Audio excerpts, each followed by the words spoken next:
Welcome to the Undisputed podcast. I'm your host, Jenny Taft. This podcast is the full show from today's episode of Undisputed from start to finish. We've got a busy slate, so skip Shannon. Let's get to it. Welcome to Undisputed. We are live from Los Angeles. I'm Jenny Taft here with Skip Bayless, Shannon Sharpe. Morning, guys. Hi, Jay. Hi. How are you? Great. Hey, Shannon.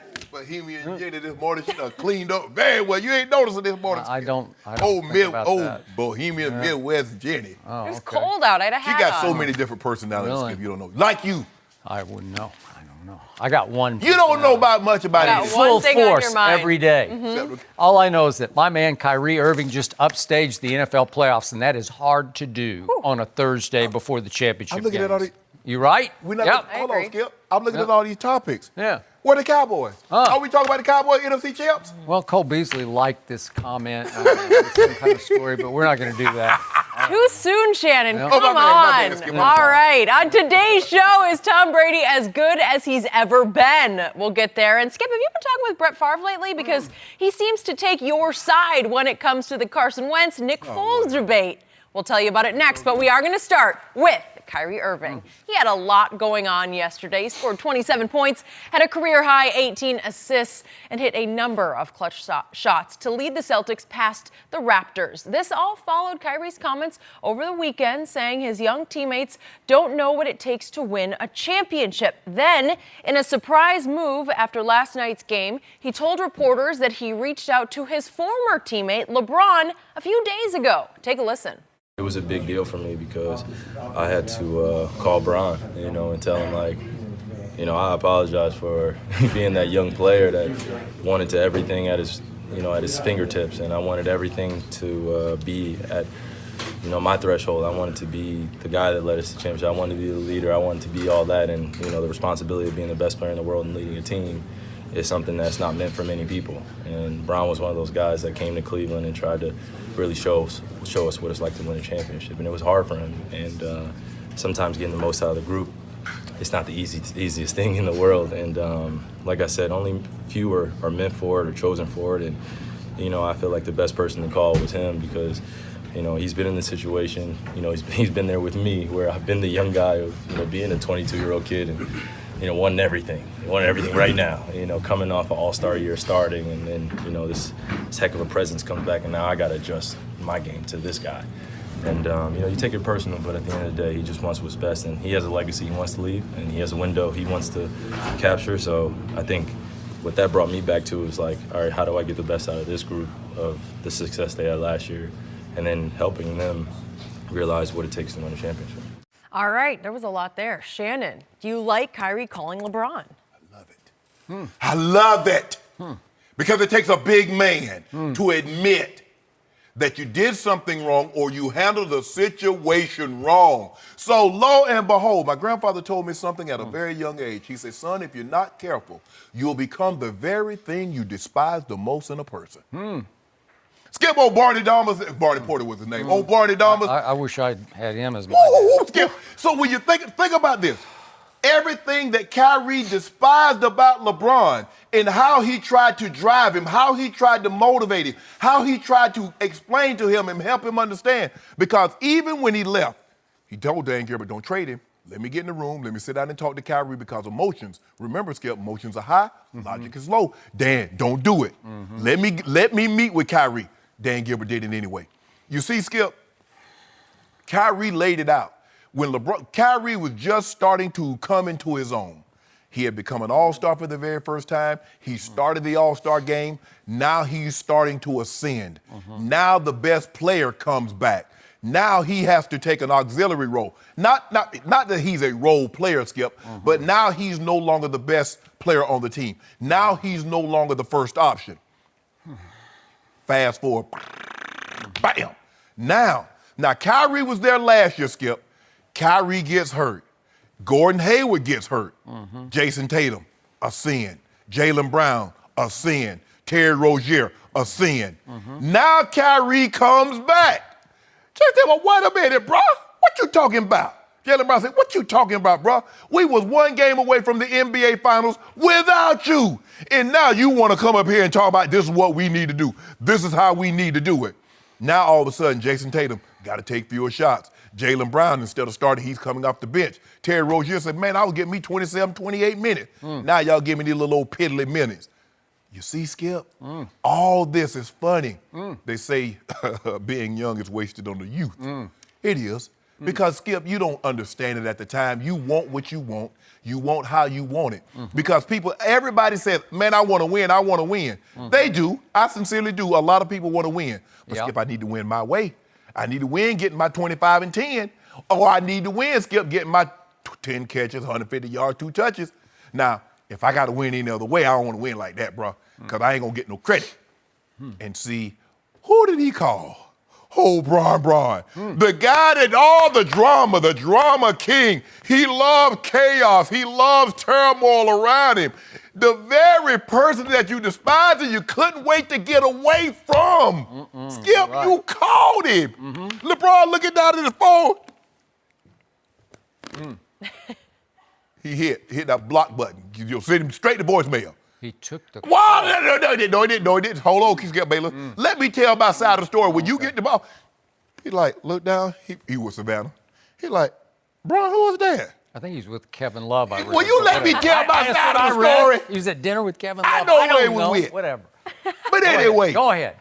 Why was he calling him?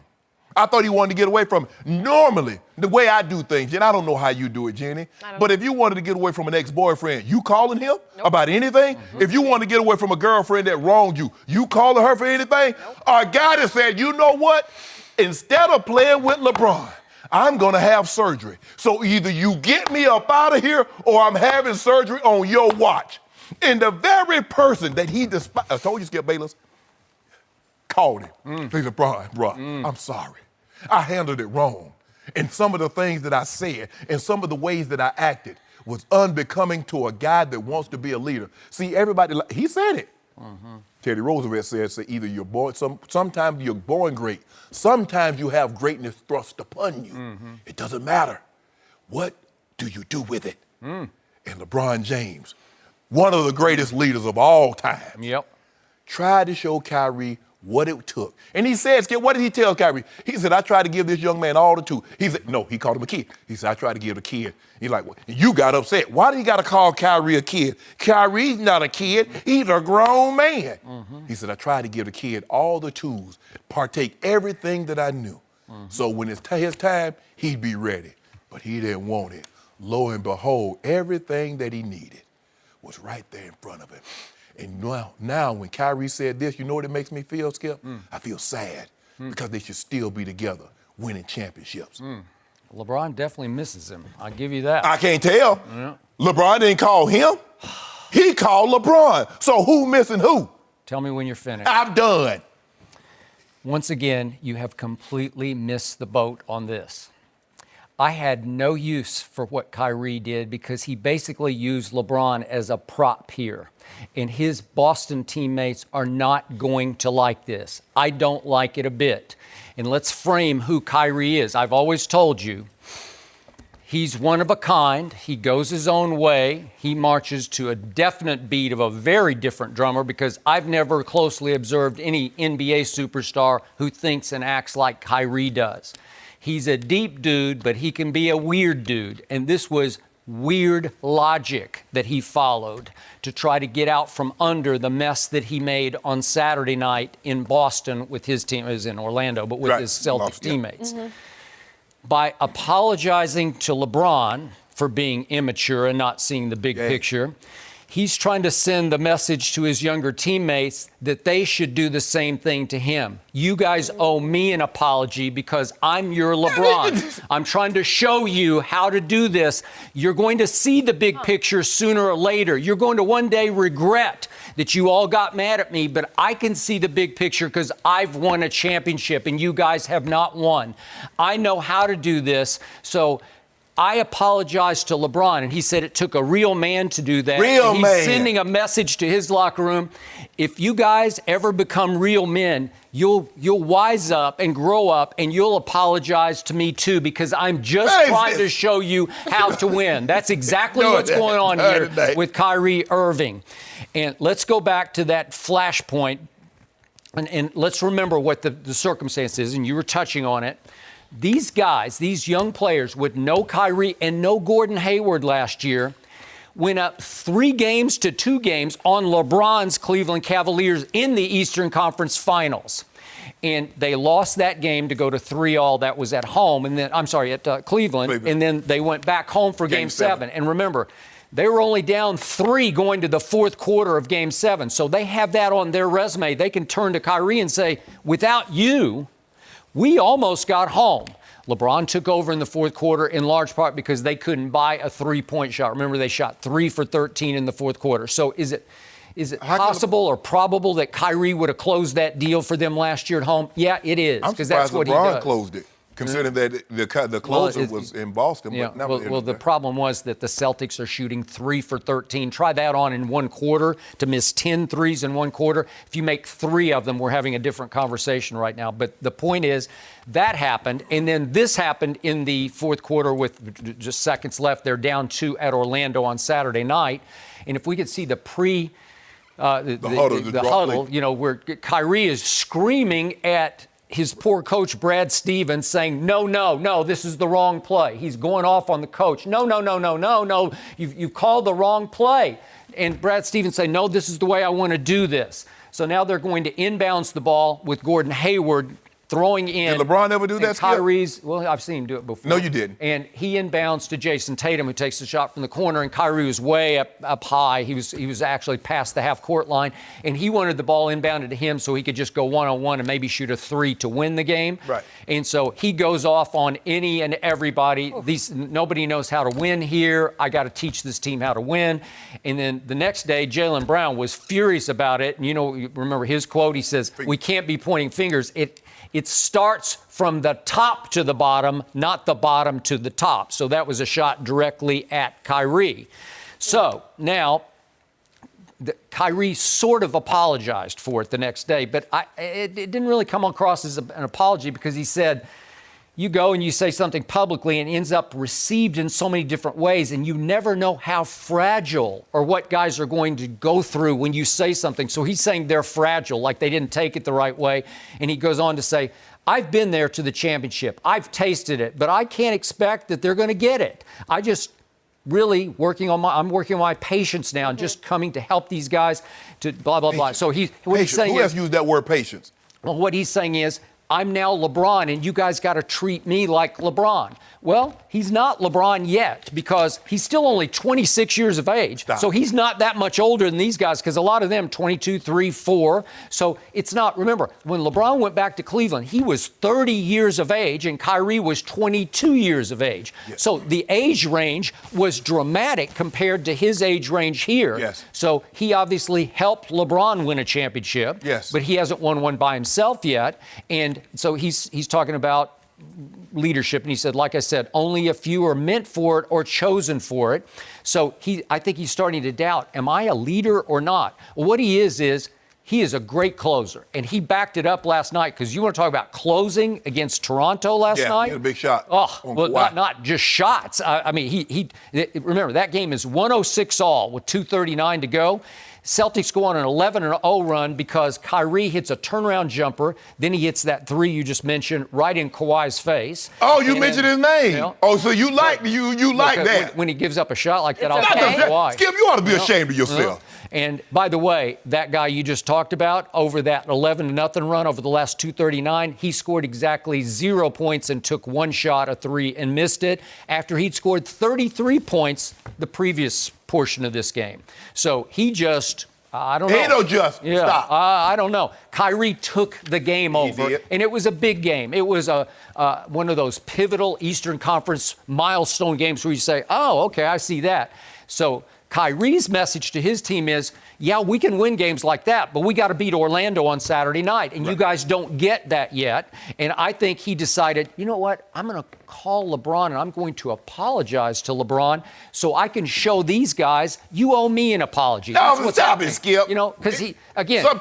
Sometimes you have this epiphany, or you have this an awakening, or whatever you want to call it, where you realize, you look back and you say, you know what, I should have handled things differently. See, what Kyrie experienced and what the young guys experience is two different things. They're the same thing. It's called expectations. You see, there was no expectations with Kyrie. Nobody thought Kyrie Irving alone was going to lead the Cavaliers to the promised land. Nobody thought this Boston Celtics team alone, even if they got to the finals, was going to beat Golden State. So now you have the expectation, you have the burden that comes along with playing alongside LeBron. Because LeBron, look here, no matter who else is beside him, the expectation is NBA Finals or bust. That's the expectation. So now if you're one game away from the NBA Finals and you bring one of the best players in the NBA back, you get Gordon Hayward back, what's the expectation, Skip? Anything less than the NBA Finals is a disappointment. Sure. So now that's what you're having to play, and Kyrie's trying to get you guys. Hold on. The expectation levels are different. This ain't no funny game and everything losing la. No, this is not how you do it. So Kyrie is trying to help these guys understand. But these young guys are Kyrie when LeBron get back. Bro, did you see? First of all, I was the Eastern Conference starter in the All-Star game, just like you. Jason Tatum, Jalen Brown, Terry Rozier, you're like, bro, without you down the stretch, we won. We were the number 2 seed, and guess what? One game away from the NBA Finals. And now you want to come up here and tell us what we should do and how we should do it? They're a quarter away, down 3 going to the 4th. They were game. Yeah. I told you what was going to happen. Oh. You know, LeBron, game 7. You told me they're going to shoot 3 for 13 from 3 in the 4th quarter. Oh, I don't remember that part of prediction basketball. from you. That's part of basketball. Okay. So that's at home. You shoot 3 of 13. I don't know. That's what Bron put that pressure on you. Oh, really? Bron put that pressure on you. Yeah, the guy who was playing defense. Skip, why can't he better now? Why can't you just say, you know what, Kyrie? It takes a big man to apologize. It's not what he's doing. Yes, it is. I know enough about him. I know a lot of people around him. Deep thinker, and he's trying to send a subliminal psychological message. So he's blowing smoke. So in other words, you say Kyrie Irving's a charlatan. No, he really looks back and thinks, boy, I was an immature kid at that point. I wanted the world, and I thought I had the world by the tail. And I learned my lesson. Now these guys need to learn theirs. And he's taking another shot at his teammates. He's sending a message. You guys need to wise up and grow up and see that I know how to do this because I'm showing you that I just deferred to LeBron by calling him and saying, I apologize for not growing up and wising up sooner with you. Let me ask you a question. How many NBA Finals has Al Horford been to? What about the Mars? So the veteran players, how many finals games have they played in? How many big shots have they made? So yes, Kyrie Irving is better equipped to explain the tedious. I mean, Kyrie did hit the closing shot to win Game 7 of the NBA Finals. He did that. He's got that on his resume. He hit the shot of shots. He won that game for LeBron. No, he didn't stop it. Skip Bayless. Well, he did. So he's got that. So what about so LeBron's triple-double had no impact on the game? When it was push comes to shove, it's the block. And look, what do you know? I will give you this. LeBron's a little better leader than Kyrie is overall, but you know what? They were better together. I'm going to give you that. Yes. It's a Lennon-McCartney thing where they were never quite as great apart, but you put them together and you got the Beatles. Hold on, wait a minute, Skip. And if you put Kyrie, because LeBron misses Kyrie as his closer. He needs that guy to shut the door. But Skip, hold on. Just the way he slammed it on Toronto hold on, wait a minute. Yeah. What I'm trying to understand is that LeBron has closed more games in the regular season and the postseason over the last year than Kyrie has. Well, I gave you 8 games in the first part of this Lakers season that are just sitting on the table for LeBron to close, and he couldn't do it. Remember Kyrie? You remember all the missed late free throws? Hold on. I mean, it's just a disaster. What about the closing shots that Kyrie had? You know, they just lost to Orlando. Before they won last night, they lost 3 He didn't get straight. the ball. Why are you in that situation? He was demanding Why the are you in ball, that and they wouldn't give it situation? to him. If you that guy, you had every opportunity to close before it even got to that point. Well, you can argue that they No, haven't been we're debating. We're not arguing. Yeah. There's nothing to argue about. Well, I'm arguing. I don't know what you're doing, but I'm arguing correctly. So that's all I know. But see, that's what I'm But I want to be clear about this. He didn't call LeBron to say, I regret leaving you. He just said, I apologize for how I was when I was 22. Yes. That's all. I didn't see the light when I was 22, LeBron. Okay. So I get it now. I'm sorry I didn't grow up faster with you because maybe we could have won quicker with you. Yeah. Maybe we could have won more. But he did not apologize for leaving because I know for a fact he just couldn't take it anymore. And that was a whole bigger picture that thing. Comes with youth. They had already won a championship together when he decided, I've had enough of this. This comes with youth. I believe a 27-year Kyrie at that point in time, I believe he stays. I believe he understands, he works through it, he goes one-on-one. Because he skipped so many times when we talk to reply. We don't talk to understand. We don't listen to understand. We listen to reply. You see, when he just wanted to respond to LeBron. He wasn't trying to understand what LeBron was saying. LeBron would say, bro, this is how we need to do it. I understand, but you going off and doing your own thing, yes. But Skip, ultimately, one-on-one. after they won a championship, his biggest issue with LeBron was he thought he was more concerned with personal stats and glory than winning the championship. And that was in the one they lost in 5 games. Right. Remember that? Right. Did LeBron average triple-double in that but one? But come to find out, it was Kyrie. They won one game that year. It was game 4 at Cleveland. And they should have won the game 3 because that was the one Kevin Durant hit. By the way, Kyrie scored 40 in that game, and the one they won, just for the record. I was just how many out there. Hold on, wait a minute. But you didn't say anything about Kyrie going 0 for 7 from the three-point line in game 3. Yeah. But you said, hold on, if he'd have just hit 3 of those. But he could have made 12, and Kevin Durant would have beaten him anyway. No. Yeah. Stop that, Skip. Well, you know what, Skip, man? Why you always do that? He took the game over. You're talking about shooting shots in people's faces. But Kyrie explained to you. Yeah. You said that he felt that LeBron was more concerned about his stat. Kyrie said he was concerned about being an individual player. He was more concerned about his stats. That's what he said. At 22, he's talking about that first year back together. You know, that 30 to 22. His first year, his second year, all of that, Skip. But it's okay, Skip. It's okay. It's okay to look back. You know what? I don't know. Given this reaction, I don't know if Kyrie was cut out to be the leader of a team. I think you just have to lean on him to be the closer. So now, all of a sudden, because the man admitted that the way he handled the situation when he was in Cleveland. The truth is, I've always thought that Al Horford was the leader of that team. Oh, now Al Horford's the leader. Maybe Marcus Morris is more of a leader. Skip. That's the veteran. Really, Skip? Are they older than Kyrie? Yeah. Yes. Skip. Who's the best player on the team? It's not even close. It's that guy. Even beyond Jason Tatum, this guy. Skip. And that's the mistake that people make.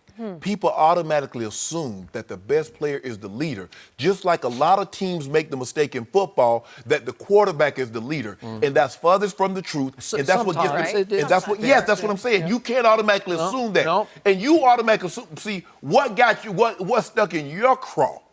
What's bothering you is that the man admitted that he handled the situation wrong. It doesn't mean that he stick in my craw. It should stick in Boston's craw. Why? Because he's sending a message. You guys are wrong. I'm taking another shot. No, he's not. No, stop it. You're missing it. You don't get this kid. This kid is really deep. He is. Yeah, he really thinks. But on LeBron, he's operating on very LeBron deeper. LeBron foretold of this. Yeah. He knew this was going to come back. The truth is, LeBron shouldn't have taken this call. Yes, he should have. That's the truth. That's what you do. But he's too nice a guy. There you go. He's too nice. See, that's what you do. Yeah. Michael Jordan would have never taken this call. Trust me. You know what, Skip? That bridge would be burned. Okay, fine, Skip. Yeah. Michael Jordan, hold on. You just told me that Scottie Pippen was the equivalent player of Kyrie. No, he wasn't. But Scottie Pippen would have never wanted to leave LeBron because he knows what a ride he was going for with LeBron. I mean, with Michael. With LeBron. Yeah. 8 straight finals. Okay. 8 straight. 3-6 in the finals. We're talking about LeBron 6-0 in the finals. even with him out. We're just trying to keep you happy. Oh, Brian. Keeping you happy. Okay, what about leadership when it comes to Tom Brady, though? That's Should the a good Chiefs question. be scared of the old-ass man, Tom Brady? I think you guys just are enjoying me saying that. Their coach had some interesting things to say yesterday. We'll show you next. No mercy. Hey guys, Jenny Taft here. More of the Undisputed podcast is on the way, but first, I wanted to talk to you about Robinhood. Robinhood is an investing app that lets you buy and sell stocks, ETFs, options, and cryptos, all commission-free. They strive to make financial services work for everyone, not just the wealthy. With data presented in an easy-to-digest way, Robinhood is a non-intimidating way for stock market newcomers to invest with true confidence. Here's why I recommend Robinhood. No commission fees. Other brokerages charge up to $10 for every trade, but Robinhood doesn't charge commission fees, trade stocks, and keep all of your profits. It's simple. With easy-to-understand charts and market data, Robinhood allows you to place a trade in just 4 taps on your smartphone. The Robinhood web platform also lets you view stock collections and analyst ratings of buy, hold, sell for every stock. You learn by doing it. Learn how to invest as you build your portfolio. Discover new stocks and track your favorite companies with a personalized newsfeed. And you can create custom notifications for price movements so you never miss the right moment to invest. Best of all, Robinhood is giving listeners a free stock like Apple, Ford, or Sprint to help build your portfolio. Sign up at undisputed.robinhood.com. That's undisputed.robinhood.com to start investing today. Now, back to the show. No mercy. Tom Brady is headed to his 8th straight AFC Championship game Sunday against the Chiefs, and by now we all know he's 41 years old. But yesterday, Andy Reid said that he hasn't seen any decline in Brady's production. He added, quote, he sees things better than when he was younger. The age thing hasn't hit him. So, Shannon, you think Andy Reid actually believes this? No, I think it's coach speak. What's he supposed to say? If you listen to Coach Belichick talks, every powder he talks about will be in the Hall of Fame. Coach Belichick hasn't said anything bad about an opposing player, and this is what coaches normally do. They don't want to add fuel to someone's fire, and guys get motivated, especially when coaches or players talk about them in a negative light.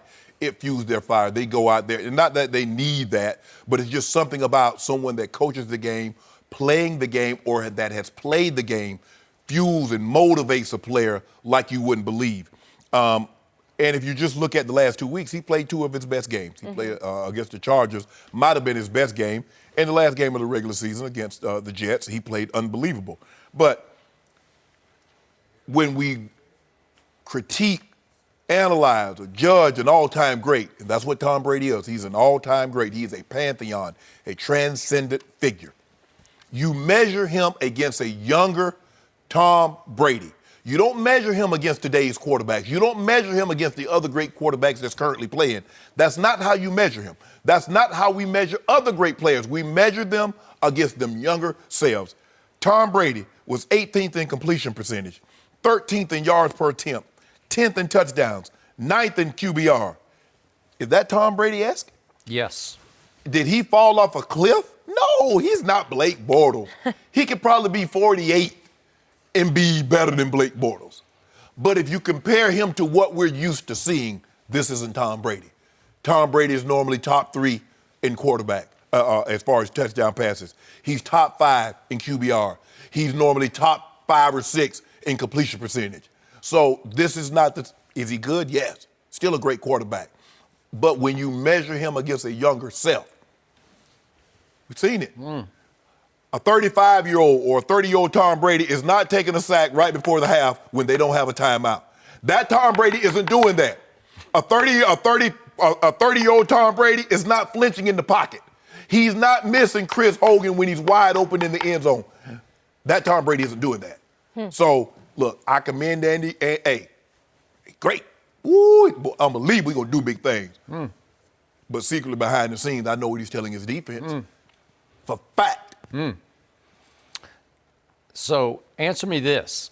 What did Andy Reid see up close and personal at Foxborough one Sunday night this football season, week 6 of this season? What did he see in the fourth quarter up close and personal? He could reach out and touch it right before his very eyes. He watched 41-year-old Tom Brady throw for 182 yards in the fourth quarter and outgun his kid and win the fourth quarter 18-16 after his kid had brought them all the way back to a 33-30 lead in the fourth quarter. That's pretty special. And I just don't think Andy Reid needed to lie at this point. He didn't need to. So Coach Belichick tells it. So all coaches tell the truth. We're talking about Andy Reid, who's cut from very different cloth. So Andy Reid has never lied. I don't know if he has or not. I haven't really thought about it, but he's he's more of a gentle soul than, Is he a coach? than Bill Belichick. Is he a coach? Yeah, but okay. All he was doing was stating the obvious truth that you can't see because you're blinded by your Brady hate. But I'm just trying. You keep seeing mirages of decline and regression and aging because you've dug in that he's about to fall off the cliff. Well, let me ask you this. And he's not. But why? So why didn't you make that point? He threw for this many yards against Tennessee. Well, again, they all lose games. Okay, let's talk they about. They all win games. Let's put it in this perspective. Let's keep it in the perspective of what happened this year. I thought he had an MVP season because of degree of difficulty. It was the greatest he's ever faced in his 19 years with Bill Belichick. Because I think even you agree, Bill Belichick provided him with the worst supporting cast he's ever had as far as the worst defense he's ever been strapped with and the worst receiving core he's ever had. And they did have Josh Gordon, and I give Belichick props for going out and taking the flyer on Josh Gordon, and it lasted for 11 games. And we both agreed for the first 4 or 5, he didn't really look like Josh Gordon. No. He started to get a hold of it in about the 5th or 6th game, right. And that could have really helped this coming Sunday night at Kansas City to have that guy. But he doesn't have that guy, and the defense has often been pathetically, shockingly bad, and it's hard to overcome that when you don't have a Travis Kelce and you don't have a Tyreek, and you don't have a Sammy Watkins. You don't have any of those guys. But when Tom Brady was throwing to a prime Rob Gronkowski, you didn't say that about any other quarterback what they didn't have. You only make that excuse for Tom Brady. Why? We're just talking about this year, this guy, what he did this year. All I know is you keep harping on he made one mistake. He was trying to do too much at the end of the half. But what happened in the game? Because if we look at the full circle of the game at Miami, remember that was December 9th. It's the turning point moment of the AFC bracket of the playoffs because Tom Brady had his best game statistically of the season, and he throws for 358 yards and 3 touchdowns, has a QBR of 88. And trust me, factored into the QBR scale, 0 to 100, is the fact that he screwed up at the end and they just ran out of time because he was trying to do too much. But still, he overcame that. And in 82-degree weather in Miami, where he had lost 4 of his last 5 games, he put them in position to be up 33-28 with 7 seconds left, and the Dolphins are 69 yards away from their goal line. Okay. And that's 69 yards away from having the AFC Championship game this Sunday night in Foxborough versus Kansas City in sub-0 degree weather, right? Yeah. It could be in Foxborough, but it's in Kansas City because of what happened in the last 7 seconds in 82-degree weather in Miami. That's the whole turning point of the playoffs. Tom Brady cannot be faulted for that because he put the team in position with, you could argue, his best game of the year to be the number 1 seed in the AFC. They had reservations for 53 at your restaurant that night. Yes. 53, except the coach, I don't know what the coach is doing. He put Rob Gronkowski in to defend a Hail Mary from 69 yards away. Okay, help me understand this. Woo. So why is it that when opposing team quarterbacks put their team in position to win? Hold on, wait a minute. We're just talking about Tom Brady. I don't know. Just hear me out. I just want you to hear me out. When other quarterbacks put their team in position to win, and then Tom Brady comes on the field, you don't say anything about the opposing defense let their quarterback down. See, it's only the defenses let Tom Brady down. Why is that? I have no idea what you're talking about. I don't even know because Tom Brady's that good. He's just too good. Okay, but he's done it at the highest level in Super Bowl. The excuses that you make, because see, again, if he loses a game, if the Patriots lose a game, the defense lets him down. He doesn't have a Travis Kelce. He doesn't have an Antonio Brown. Why is it that you do that when he loses? Okay, he lost some games, but he also put them in position to be the number 1 seed. But Skip, how do you do that? Do you understand what an achievement that is for a 41-year-old quarterback? If you don't mind me asking. It's sensational. It's truly, on degree of difficulty, it's the MVP year. It was much harder for Brady to put his team in that position than for Patrick Mahomes with all those weapons to put his team in. Again, it's all the weapons. You make every excuse. Does Tom Brady have any weapon right now? What is he doing? He's throwing to 32-year-old Julian Edelman. That's it. Skip. Chris Hogan? He's throwing to the same guys that he wins with. Is that when he loses? Once upon a time, he had the most dominating tight end in the history of the National Football League. But you never said anything about that. We're talking about this year. See, we're talking about decline. We're talking about aging. We're talking about father time tapping you on the shoulder. And all I saw against the Chargers Sunday in Foxborough, I saw him be better than ever. Wait a second. I'm just doing eye test. Did his velocity look as hot as we've ever seen it? What about his accuracy? What about his feel for the game? What about his reading? What about his anticipation? He has never been better than he was against the Chargers. That was your Super Bowl pick. Yeah, it was. You loved him. You picked him to win the game. So let me ask you a question. So he threw for what, 300? He was 34 or 44. 343. For 343. Yeah, QBR of 87. QBR of 87. Yeah. And he's throwing up to a broken down Rob Gronkowski. Let me finish, Skip. I love it. Keep going. He's throwing to a 32-year-old Julian Edelman who saves a lot. He's throwing to a Chris Hogan that you told me a couple of weeks ago. He had gone 5 games and only had 3 targets. Now throwing Philip Dorsett. Considered a bust in Considered a bust. Thank you. He had one of his best games, but when he lost to Tennessee or when he lost to Detroit, all you did was make excuses and says, who is he throwing to, Shannon? Why don't you make those same excuses for other quarterbacks, is my point. There were games on the road where he just couldn't overcome how bad his defense was. Well, you realize if his defense fault. You realize Mariota torched the defense. You realize at Detroit, Matthew Stafford torched the defense. You realize at Jacksonville, what about Tom Brady? Bortles threw for 376. What about Tom Brady scoring 10 points? Okay, they're all going to have bad games and lose some games. Okay, but who was in position to have the 1 seed? How great is that? How great is that? Hold on. Didn't Mahomes put them in front? So the Kansas City was in position. Okay, how about these games? Head-to-head against, let's take Aaron Rodgers. Who won that game? Tom Brady outdueled Aaron Rodgers head-to-head. Name the team that's in the playoff that he beat. How about Patrick Mahomes head-to-head? He outdueled him. The 41-year-old outdueled. How about, let's do Jenny's guy, Kirk Cousins. What happened in that game? Tom Brady got the best of Kirk Cousins. How about Deshaun Watson? How about that game? Wait a second. How about this game? This just got swept under the carpet.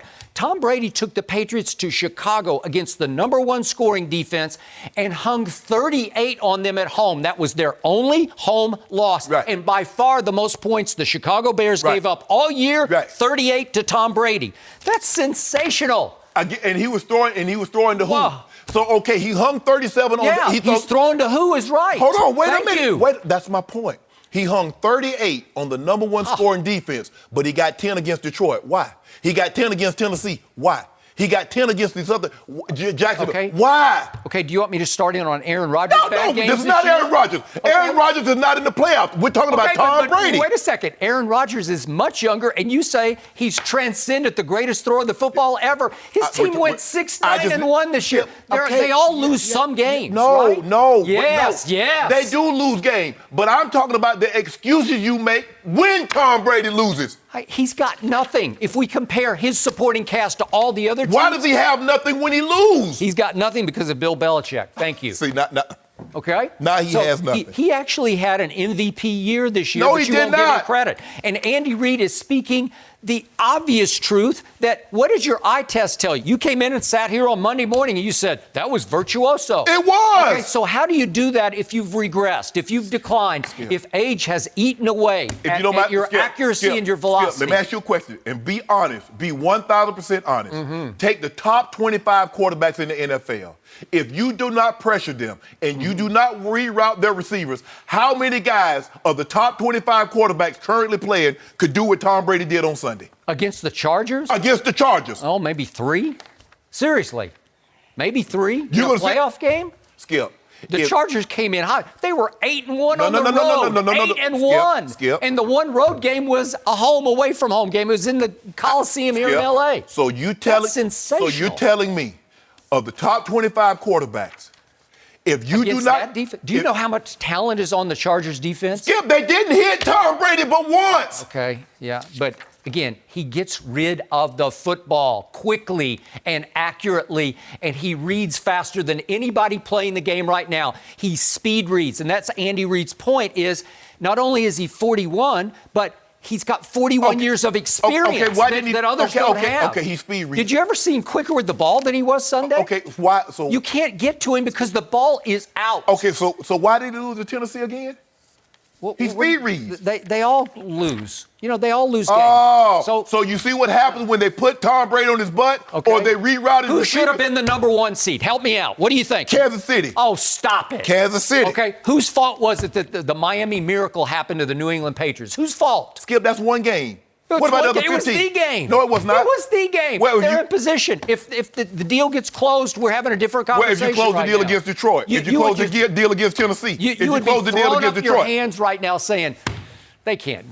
Kansas City can't beat them in Foxborough. But the thing is, Skip, is that you take one game, but it's always Coach December Belichick's defense. the 9th. It's Belichick's defense. It's coming. So the games in September, October, November, they don't matter. Well. This one really mattered. Skip, there's one game. All the way Skip, back. there's one game. Yeah. So they had their glitches. They had their. Yeah, but I showed you against all the big name quarterbacks who rose and shone. Who showed you? It's the 41-year-old every time. Yeah, we know he's going to rise and shine, but I want to know why he didn't rise and shine against Mariota and Bortles and Matthew Stafford. We know he's going to get up for Andrew Luck and Aaron Rodgers and the up-and-comer. Do you want me to start in on Mahomes in primetime games? Do you want me to start? This is about Brady. No, it's not good. Night games? 50 and 12. All I know is 50 and 12. Yeah. That's all I know, Skip Bayless. 50 and 12. Well, I can start picking it apart. Well, why did Patrick Mahomes throw those 2 first-half interceptions at New England? Because they all do. They all have some bad stretches. No. I don't make it. When Pat Mahomes threw a pick, he threw a pick. I don't say, well, this guy, the defense let him down. The man is playing with the worst defense in football. Boy, Brady was flinching and ducking all day Sunday. That's all I saw was flinching and ducking and inaccuracy. Skip. I'm sorry, Shannon. When they touch him? Did they touch him? It's screaming at you. He's better than ever. No, it's not screaming. Something's screaming, but it ain't that. We're going to switch gears to No mercy. Doug Peterson said earlier this week that Carson Wentz is the Eagles quarterback moving forward. But there are a couple of problems. Wentz has been injured the last 2 seasons. Nick Foles can become a free agent. The Eagles would need to pay Foles $20 million to keep him, and Brett Favre says they should just do that. Take a listen. No disrespect at all to Carson Wentz. I think he's already proven that he is a great quarterback. Totally different than Nick Foles. Nick Foles, to me, is more of a Brady-esque type quarterback. Very, very limited in what he can do, but very, very good in what he does. I mean, he's a pure pocket passer, and he's great at dishing it out, and he's proven that he's clutch, and he's proven that he can win the big games. All right, Shannon, does Favre have a point here? No. Nobody's ever going to say Nick Foles is Brady-esque. And you see what happens when you win a game? Well, he did. Yeah, he did. No, he's not. He's not. He did. Skip, look, there's something to be said that a part of the process of the postseason is playing well in the regular season. Sure. And we say that we make the same argument about Joe Flacco. Man, once he gets to the playoffs, Skip, he's 10-5. He has more road playoff wins than any quarterback in NFL history. But a part of the process of being a good quarterback is playing well in the regular season. Let's just say, for the sake of argument, Skip, Joe Flacco has not gone to and won a Super Bowl, but he had played consistently well in the regular season. Do they take Lamar Jackson? Do they trade back in the first round to get Lamar Jackson? No, they don't. Please don't compare Joe Flacco to Nick Foles. No. Because it's real How? disrespect to Nick Foles. How? Because of what Nick Foles has accomplished in both the regular season and what the did he accomplish? How about 68 touchdowns to 33 interceptions in the regular season? Who's got more playoff wins? Charts. Who's got more playoff wins? Well, how about percentage of playoff game wins? I'd go with Nick Foles. Well, my thing is, Skip, he had that great season. He was 27-2. That was in the regular season. In the regular season. Huh. So I'm trying to figure it out, Skip. Yeah. Why did Philly get rid of him? They're not getting rid of quarterback. The one position. Mm-hmm. Do you know how many times mistakes get made at quarterback Nah, in it's this a league? mistake. Yeah. Everybody makes mistakes. True. Every draft, every year. Everybody gets stuck with somebody they shouldn't have hung on to or picked in the first place. Everybody does. So it was a mistake. This was a mistake. Nick Foles plays quarterback better than Carson Wentz has ever played quarterback. You can say it's in this offense. He did have one bad year, but it was under Jeff Fisher in St. Louis. And I give you that. Wipe that one off. That is true, yeah. But again, So what about the other 3 years in Philly? What about his other years in Philly? Well, how about what happened at the end of the regular season this year? All of a sudden, Carson Wentz had some little back issue. So I don't we know what see. else, and you know what? Skip, you're making my point. Your man Doug Peterson said, I gotta go with Nick. And so what happened? They came to Los Angeles on a Sunday night, and they beat the high-flying Rams. And then they went home and they beat the Houston Texans, who were hot at that point. And then they capped it off at Washington against a division rival with another win, and they slipped right into the back door of the playoffs. Then they went to Chicago and beat the #1 scoring defense in a playoff game in Chicago. And Nick Foles is driving for the winning touchdown when the ball, fortunately for the Eagles, goes right through Alshon Jeffrey's hand, and it took all the heat and pressure off Eagles management. Now they can see their way clear, and I'm just speaking as a Cowboy fan. I hope they make the mistake of just cutting bait with Nick Foles. I hope they cut him loose, because I will breathe easier if Carson Wentz is the unopposed quarterback going forward. I hope he is. He has not taken a single postseason snap in his career after all that Nick Foles has done in the last 2 years for this team in the postseason and at the end of the regular season. And when Brett Favre says he's proven that he's clutch, he has.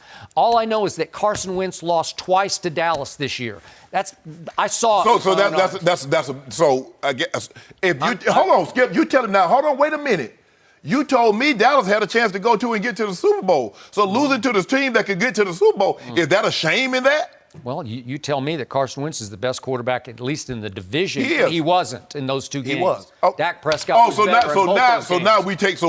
now we evaluate the quarterback on a game-by-game basis. Well, whatever. So if he I just know what I see. Nick Foles. I just see Nick Foles. Look, Brett Favre's exactly right. He is Brady-esque because he No, doesn't he's not. look the part. He doesn't have a great strapping body. Stop. He doesn't have a big arm. Skip. All he does is make throws and reads and plays. Nick Foles he just is keeps good. making Nick plays. Foles is good in snippets. A 5-game stretch here, a 4-game stretch there. Those are pretty good stretches, though. So what happens in the regular season when you don't get to that point?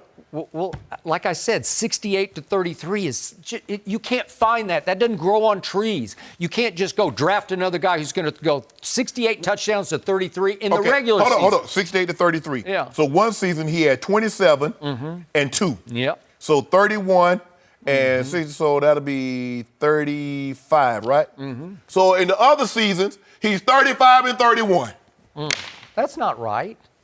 You said he's 63? Yeah. Oh, my bad, 36. Yeah. So he's 36 and 31, so I was off one. Sue me.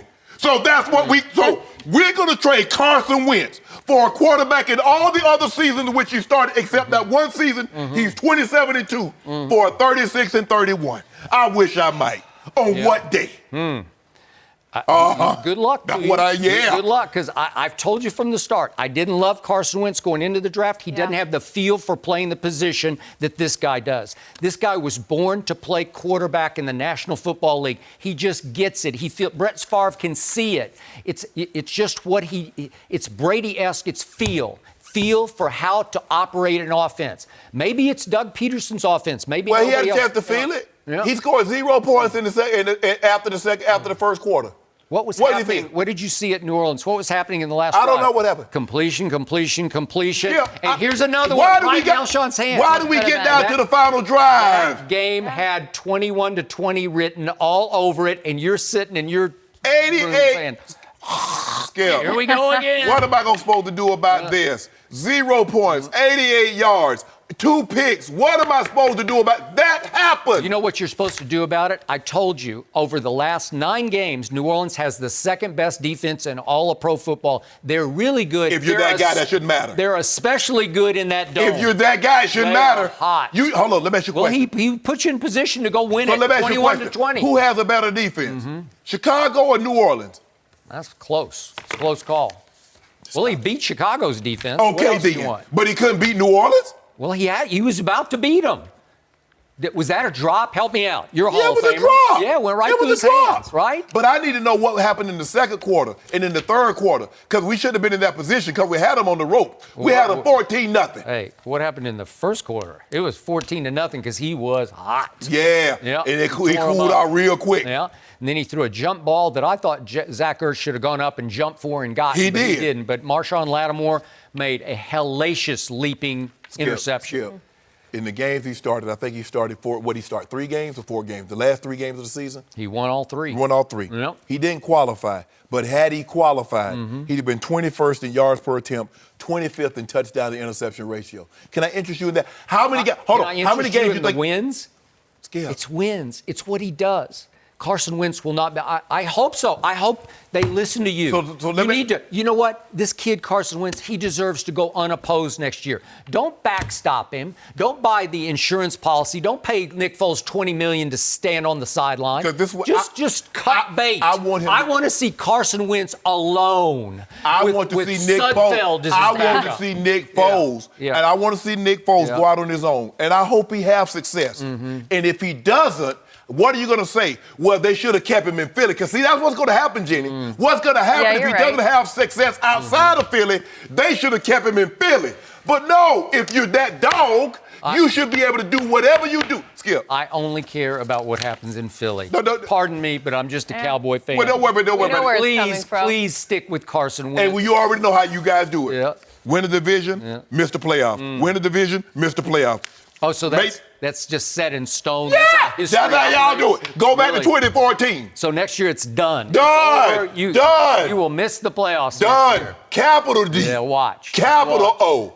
Capital N. I have the youngest team in all of pro football. You don't think they're going to get a little better? And you got probably one of the 3 worst coaches in all of football. You don't think he's going to get a little worse? Yeah, we'll learn how to motivate of him. Oh, no, you can't. Yeah, Coach hold on, wait a minute. Yeah. Why didn't you do that Saturday night? I don't know. You keep telling me you're going to win in spite of him. You had an opportunity Saturday to prove it.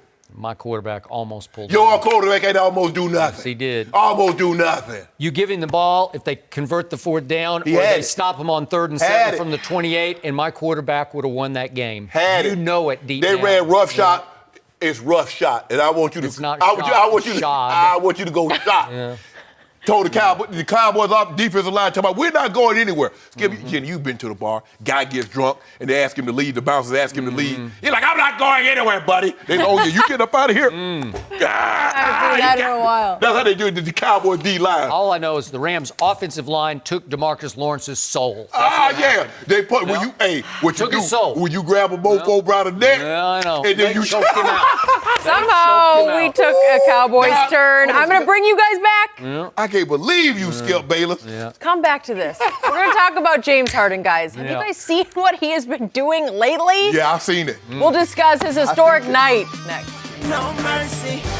The Rockets lost in overtime to the Nets last night, but the story of the night, James Harden. He scored 58 points, joined Wilt Chamberlain as the only players in NBA history with back-to-back games with at least 55 points. He's also scored at least 30 points in 18 straight games. Shannon, how impressive has Harden been? He's very impressive. Skip, he's unbelievable. I mean, averaging 42 and 9 over his last 18 games. And you remember, Skip, they need all this because we remember where they were starting from. They were dead in the water. And now Chris Paul goes out with the hamstring a little bit before Christmas. Capello tears his thumb. Eric Gordon's been out, and Gordon came back last night, and he gave him some good quality points in some minutes. But Skip, what he's doing, when we look at James Harden, we say he's not efficient. But Skip, he's been extremely efficient. Skip, he's averaging 35 points and 8.5 assists on 23 shots. Let's put that in perspective. Michael Jordan in 1987, Skip, he averaged 37 points a game on 28 shots, 4.5 assists.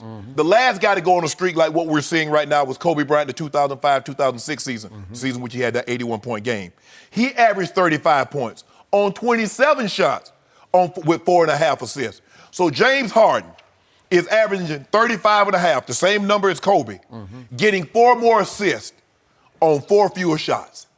Skip, this is unbelievable. This is unbelievable. And when you look at, just for this stat, in the last 2 games, James Harden's gone for 57 and 58 with 0 assisted shots. Ain't nobody can get assists to James Harden. James Harden doing all that by himself, Skip, can't do it. This is unbelievable. See, and when you talk about if he can keep this going, Skip, now I think he's way out ahead of the MVP race. LeBron's gonna have to do some heavy lifting, Skip. He gonna have to. If this was a 100-meter race, he got to be Usain Bolt. If this was a swim meet, he got to be Michael Phelps. But Skip, James Harden is out. He's way, way out. This is unbelievable. I mean, I'm watching him last night. I'm like, whoa, James Harden's streak might be in trouble. And then the third quarter, dude go get 22. I said, it ain't in trouble. Skip, this is unbelievable. I haven't seen anything like, not like this, Skip. Not like this. I mean, his three, only 12% of his threes has been assisted. 25 of 199 threes. So basically, it's him. Step back, pull up. It's unbelievable, Skip. This is, we haven't seen anything like this. Not Skip, the point, yeah, guys gonna score points, but he's doling out 8.5 assists a game. That's fourth in the NBA. We don't normally see guys lead the, Tiny Archibald, I think, was the last guy to lead the league in points and assists, and that way back.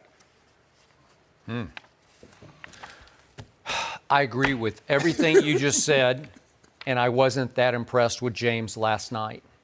And in the big picture, I'm never that impressed with James Harden. Why? Because, obviously, he is a statistical dream. There's never been anything quite like him. He is the fantasy Michael Jordan. Do they have fantasy basketball, Skip? Yeah, they do. Yeah. Whoever got James Harden winning the league. That's what I'm saying. He's Michael Jordan. And trust me, his GM, Daryl Morey, had to be happy with the loss last night only because they attempted an NBA record 70 three-point shots. 7-0. 7-0 three-point shots. And Daryl Morey loves statistical wows. Right. Because the stat community, the second-level stat community, will be impressed. You took 73s last night? How do you even get up that many? I don't know. And he got up 19 himself. So maybe maybe his left arm just got worn out down the stretch because here's Between why. that and free throws. You know, I know. He does it, and he can make his free throws. Whew. And that's at 36. Wow. Thank you. Yeah. Here's why I wasn't impressed. With 5:29 left in the basketball game, this is in Houston against the Nets, and the Nets are much improved, but they're still not a force. No. Okay? But with 5:29 left in the game, the Houston Rockets were up 14. If James Harden is that guy, you just got to get it home. And I know he's playing insanely high minutes, and I'm sure he's just running out of gas. Yeah, he's on fumes. By the Okay, end. he's on fumes. But somehow, if you're that guy, you just get that home. They were up 8 with 1:09 left. You just got to get that home against the Nets at home, right? Yeah, they were up 6 with 30 seconds. Okay, and then in overtime, they're up 7 with 1:28 left. On fumes, out of gas, I get it. But you keep having these chances to just slam the door on the Nets. And when he kicked the ball to the guy for the three-point shot, Skip, and it went up by 7, I turned the TV. I turned back, and I'm like, hold on. How are the Nets up 1? Well, at the end of regulation, Spencer Dinwiddie, who got paid about a month ago. He might have should have held out and got more money. I think you're right about that because he's a former second-round pick out of Colorado. He made 3 threes in the final 26 seconds of regulation. That's hard to do. Yes. He made 3. That's 9 points they scored. Boom, boom, boom. He pulled a Reggie Miller against the Knicks, huh? He did. And he turned the weapon that Daryl Morey loves so much on Daryl Morey's team. Yes. Because it's hard to score 9 in 26 Right. seconds, but he did. Yeah. So that tied the game and sent it to overtime.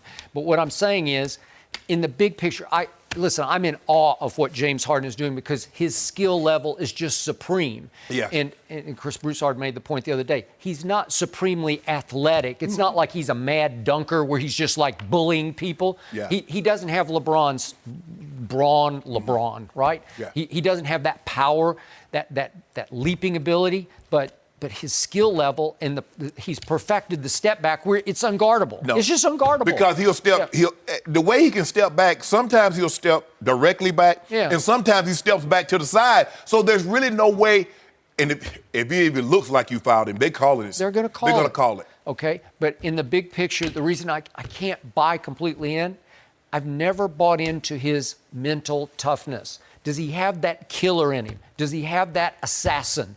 I think he's got dog in him as far as just game-to-game dog. But in the end, when you're at home against the Nets, you know and I know there are certain players in the history of this game who would just say, that's it. Yeah. It's over. You're not going to do it to us in our house tonight. It's not very often, Skip, you have a night like James Harden have and you lose. It was the very night, you remember, I think it was 94, 95, 90, might have been 95, one of Jordan's first game back. He went for 64. And they lost to Shaq after Shaq, put up a monster night. Okay, and sometimes that can happen. And Yes. by the way, they don't have Clint Capella. Right. So Jared Allen for the Nets had 24 rebounds last night. And he blocked Harden's dunk, too. He did. But if Clint is there, he's not getting 24 rebounds. He's just not. No. So, again, did the Nets have that advantage of size and height advantage? Yep, they did.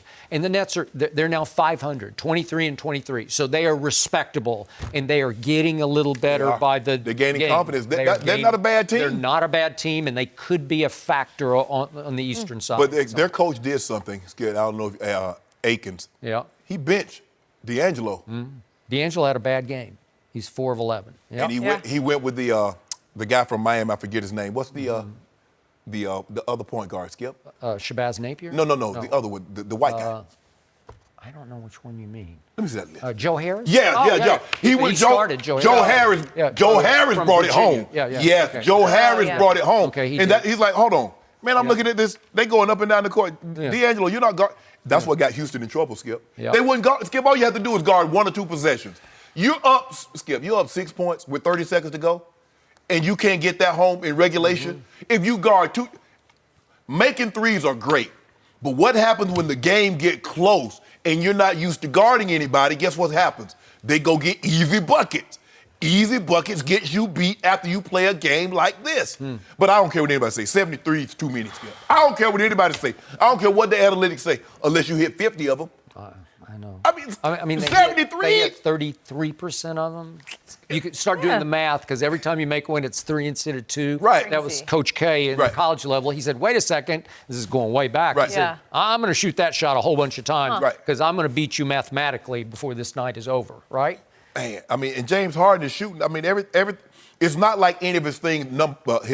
His field goal percentage is about the same. His three-point percentage is about the same. Yeah, he's 38% for the season. So when you look at it, 86% free throws. That's really good. But of his 35 points, Skip, he makes 10 free throws a night, and he makes 15 points from the three-point line a night. So he's getting 25 of his 35 from the free throw line and the 3. I'm in awe, but I need to see when it matters, because and I know he's had too many playoff flameouts. It's funny, Skip, that when we talk about offense and we talk about Jordan, we talk about Kobe, and now James Harden, we don't even mention Wilt. Because in order for us to have a serious discussion, we got to exclude him. Because we dismissed him because it almost felt unfair what he was doing, right? So you mean to tell me he has as many 30-point games if you take Jordan, Kobe, Harden, KD, Steph, LeBron, Elgin Baylor, Rick Barry, they have the same number of 30-point games as Wilt Chamberlain, 131. It's impossible.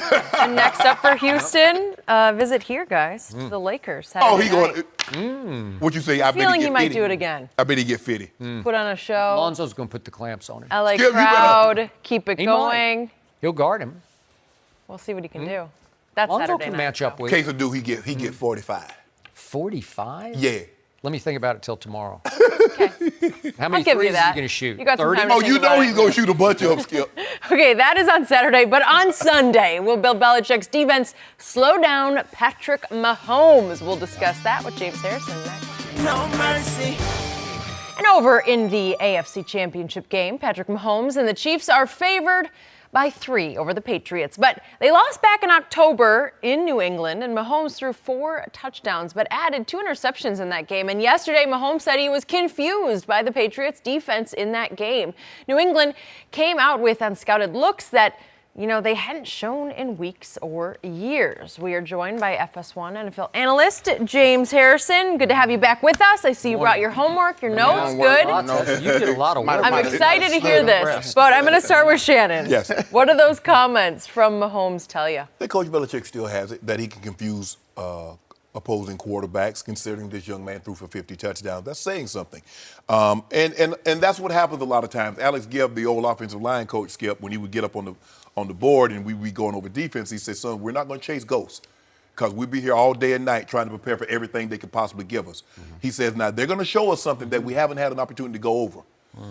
Let's not throw a pick 6. Let's not get John hit in the back and get a scoop and score, and let's get TD back to the line of scrimmage, and then we can come over to the sideline and we can discuss it. You see, we showed in the montage, Skip, Dante Hightower fooled him. Thought he could sneak it by him. Dante picked him off, runs it back to the 4. But they were able to get down and sell it down. But in a game of this magnitude, I'm afraid especially against this team, there are some teams, Skip, you can turn the ball over, you could overcome it. The Patriots are generally not one of those teams that if you turn the ball over against them, especially in these moments because they live for this, they make you pay the ultimate price. And they cash in, not with field goals, but with touchdowns. And so that's one of the things that he's going to have to guard against. But what it tells me that's what, he's like, well, hey, they fooled me. They had some looks that we had not seen. And that's saying something, Skip, because the Pittsburgh Steelers ran a coverage against us, Skip. I had never seen the coverage before. And I'm supposed to go down the hole, but against cover 2. And the safety is on the hash. Well, to me, that's quarters coverage. I'm running basic cross. And Mike, I'm coming to the sideline. Mike, like, what are you doing? I'm like, what do you mean? It's quarters coverage. The backside, they're playing half the field. It was cover 6 kicks. Y'all played a lot of that, didn't you? Yeah. We played 26. Yeah. And so, Skip, we had to go back to the sideline and says, I don't care. Go down the hole regardless because it's going to open up the backside. And so that's what you have to do. Let's not turn the ball over. Let's get to the sideline, diagram what they're doing and how we're going to attack it, and live to see another day. So kudos to him. But to fool this young man with the type season that he has, that just goes to show you old Coach Belichick still got some tricks up his sleeves. Yeah, that's what it tells me. Impressive. What do you think, James? I think it was Mahomes saying that, I was a little confused that game. And, I showed my age. But at the same time, he still had like 110 passer rating. And he's saying, you know what, those 2 picks, you confused me. But this time, you're not going to confuse me. See, something that Tom Brady does is he goes back lineages. He looks at the D coordinator, and if he D-coordinated somewhere else, he says, you know what, this is what they did here. He said they gave me something they hadn't showed me in weeks, maybe even years. He's telling you now, I done went back weeks, maybe even years, to see what you do against a quarterback like me, a quarterback that has the same, qualities that I have, that can run the ball, that can still pass the ball. How do you defend him? And I think that's what he's telling them without telling them and saying, hey, this week, this time, I'm going to be ready. I think he was ready week 6 at Foxborough because Shannon Sharpe continues to say, Coach Belichick, he's still got his baseball. This was a first-year starter in his first attempt against a Belichick defense. And early on in that game, Dante Hightower fooled him. And it was almost a pick 6. He got it all the way back to the 4-yard line. And that was the last time I saw that kid fooled in that football game, because the one at the end of the half, that was just a bad he's throw. Not fooled. He's just throwing it to the wrong jerseys, because there are 2 Patriot jerseys in between you, Patrick, and your receiver in the end zone. And that's a bad idea. That's just kid stuff, right? Yep. But, and he threw it across his body. But he gets away with that a lot. Yes. He gets away with it, but every once in a while you can't. That's why I'm not bought all the way into young make Patrick. You laugh, make you cry, don't it? Okay. But he was so confused that from that point on, from halftime on, he scored 31 points against Bill Belichick in Foxborough on a Sunday night telecast. That's outrageously good and outrageously wrong for Bill Belichick. So don't tell me he still has his fastball, because the kid hung 31 on him in the second half. The kid brought his team back despite his 2 interceptions, one almost a pick 6, a gift touchdown. He brought him all the way back to 33-30 ahead. So it took Tom Brady throwing for 182 in the fourth quarter and outscoring the kid 18-16 in the fourth quarter to pull it out of the fire. But what if he doesn't? What if Dante Hightower doesn't fool him?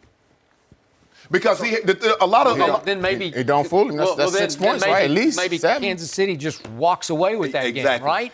Maybe we're having a whole different conversation now. Skip, a lot of time coverages. There's only so many coverages you can run.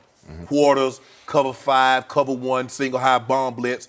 It's the fronts that can confuse the quarterback, because the quarterback's looking at, okay, in this front, they like to play this coverage behind this front. Steeler, y'all, that 3-4, y'all do a lot of things. But the thing is, Skip, is so he was looking at like, okay, this front right here, a lot of times you notice Coach Belichick can have all his line, everybody standing up. Nobody's in the down stance, because he don't want you to know. Because you try to identify. Big. Okay, that's the mic. No, we're going to take the mic to the little guy here. So he has everybody standing up because he's trying to confuse you.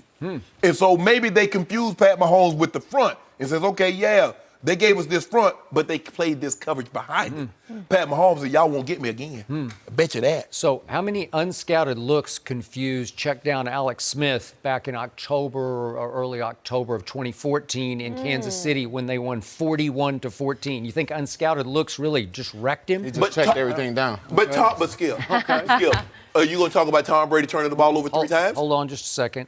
Then how many unscouted looks fooled check down Alex in the opening Thursday night game? You know, that two years ago. That was Kareem Hunt. Oh, well, that was 42 points right there. And then 31 points in the second half this year. And how about the check down to Alex playoff game at Foxborough in which he went That game wasn't close. 12 of 20 on third down, and they controlled the football 38 minutes to only 22 for Tom Brady, and Brady still managed to pull it out of the fire, even though it went to an onside kick at the end of the game. But they dominated all the stats that game, and I don't think check down was fooled by any unscouted looks in that game. I don't know. But, and then I don't know how many unscouted looks you guys threw at Nick Foles in the Super Bowl, but he didn't seem fooled. I don't know. Maybe I was wrong, but he didn't look fooled in that game. But Skip, he only scored 41. And here's the thing, though. Even though you might fool somebody, let me tell you what helps when you fool somebody. If you get pressure, then that's the ultimate. That's the ultimate fool. You can get exotic all you want to. You can do all that window dressing. It's just like offensive football. A lot of it's just window dressing. We're running the same routes. We just giving you different formations and doing motion, so get your eyes moving in a different direction. Okay. At the end of the day, if I got Reggie White, I ain't got to do a whole lot of looping. If I got LT, they ain't do no exotic looks with LT. No question. Go get the quarterback LT. Reggie, Bruce, go get the guy. Dion. We didn't say, Dion, hey, we want you to disguise that. We want you to hold it. Dion. Disguise you playing man. Hey, Dion just do what he does. But see, he doesn't have that now, Skip. So he has to get exotic. These quarterbacks are too good. Peyton Manning was notorious for that. He'd have his backup to go back and look at every time this coordinator he had faced. And if he had faced him at another location, I need that too. And so now I get an opportunity to see what he likes to do in certain situations. Okay, so you love Blake Bortles. Ha ha. How many unscouted looks? Wait a second. How many caught Blake Bortles off guard at Jacksonville this year when New England visited and Blake Bortles threw for 376 and 4 touchdowns against Belichick? You think they really I don't know. Prepared for Blake Bortles? You can't that? Prepare. Maybe he fools you because he's so unpredictably right. He actually played a halfway decent game. You're like, oh. Hey, Coach Belichick, like you tell me, when Tom Brady has a bad game, he's human. Coach Belichick human? Well, he's human a lot this year. No, you know what? You need to stop. Matt Stafford threw for 262 and 2 touchdowns. He was fooled all What's day 262? long. Yeah. Well, it was enough. They won 26-10. I don't. Whoa! Yeah. Hold on. How many points did New England offense score? 20. Matt Stafford dominated the time. No. You told me check down Alex dominated the time of possession. So 38 minutes to 20 minutes. I'm confused on you, Skip. I don't know who you with. You just with Brady, huh? I'm with Tom Brady. That's it. That's it. You don't care about nobody else. I'm not a Patriot fan. Cowboys. Wow. He care about the Cowboys, but he Cowboys, only that's care the about ones Brady. you shouldn't care about. Yeah, see? Everybody know They've been that. hurting you for so long. I don't know how you keep being a fan. That's a good question, but I am. He hard-headed. Committed. You just like the abuse, huh? Yeah. Go ahead, let me down born in again. April? Are you a Taurus? Because you really stubborn. I'm not a Taurus. You really stubborn. Your head hard. I was born in the year of the tiger. Oh, I feel like I'm around a lot of stubborn Tauruses. But that's okay. They're going to bring, you know what, eventually. You know what would really hurt it? If the Cowboys were to get to the Super Bowl and lose it, ain't no telling it. You might not come in the next What year. is really hurting both of you is that Bill Belichick is getting exposed. No, he's losing his fastball. He is being completely overrated over the last 3 or 4 years. As a personnel director and as a defensive coordinator. Sorry. He got 2 Super Bowls over those 3 years. Well, he's got the greatest quarterback ever. And Brady got the greatest coach ever. And Tom Brady almost saved his bacon against the one you played against. But I want to know why. And Coach Belichick could have like 8 Super Bowl wins if Tom Brady can get him more than 17 points. If Tom Brady can get him more than 17. Well, he used to be great, Bill Belichick. Still is. Yeah. Unscouted looks. Great. It's good. I'm looking forward to this one, James. Stop. Good to have you. Cowboys fan that says Belichick is not great. You think that coach over there is great? Which coach? The coach Cowboys got. I've tried to fire him 29 times. Yeah, we don't have time to go through all of the layers there, James.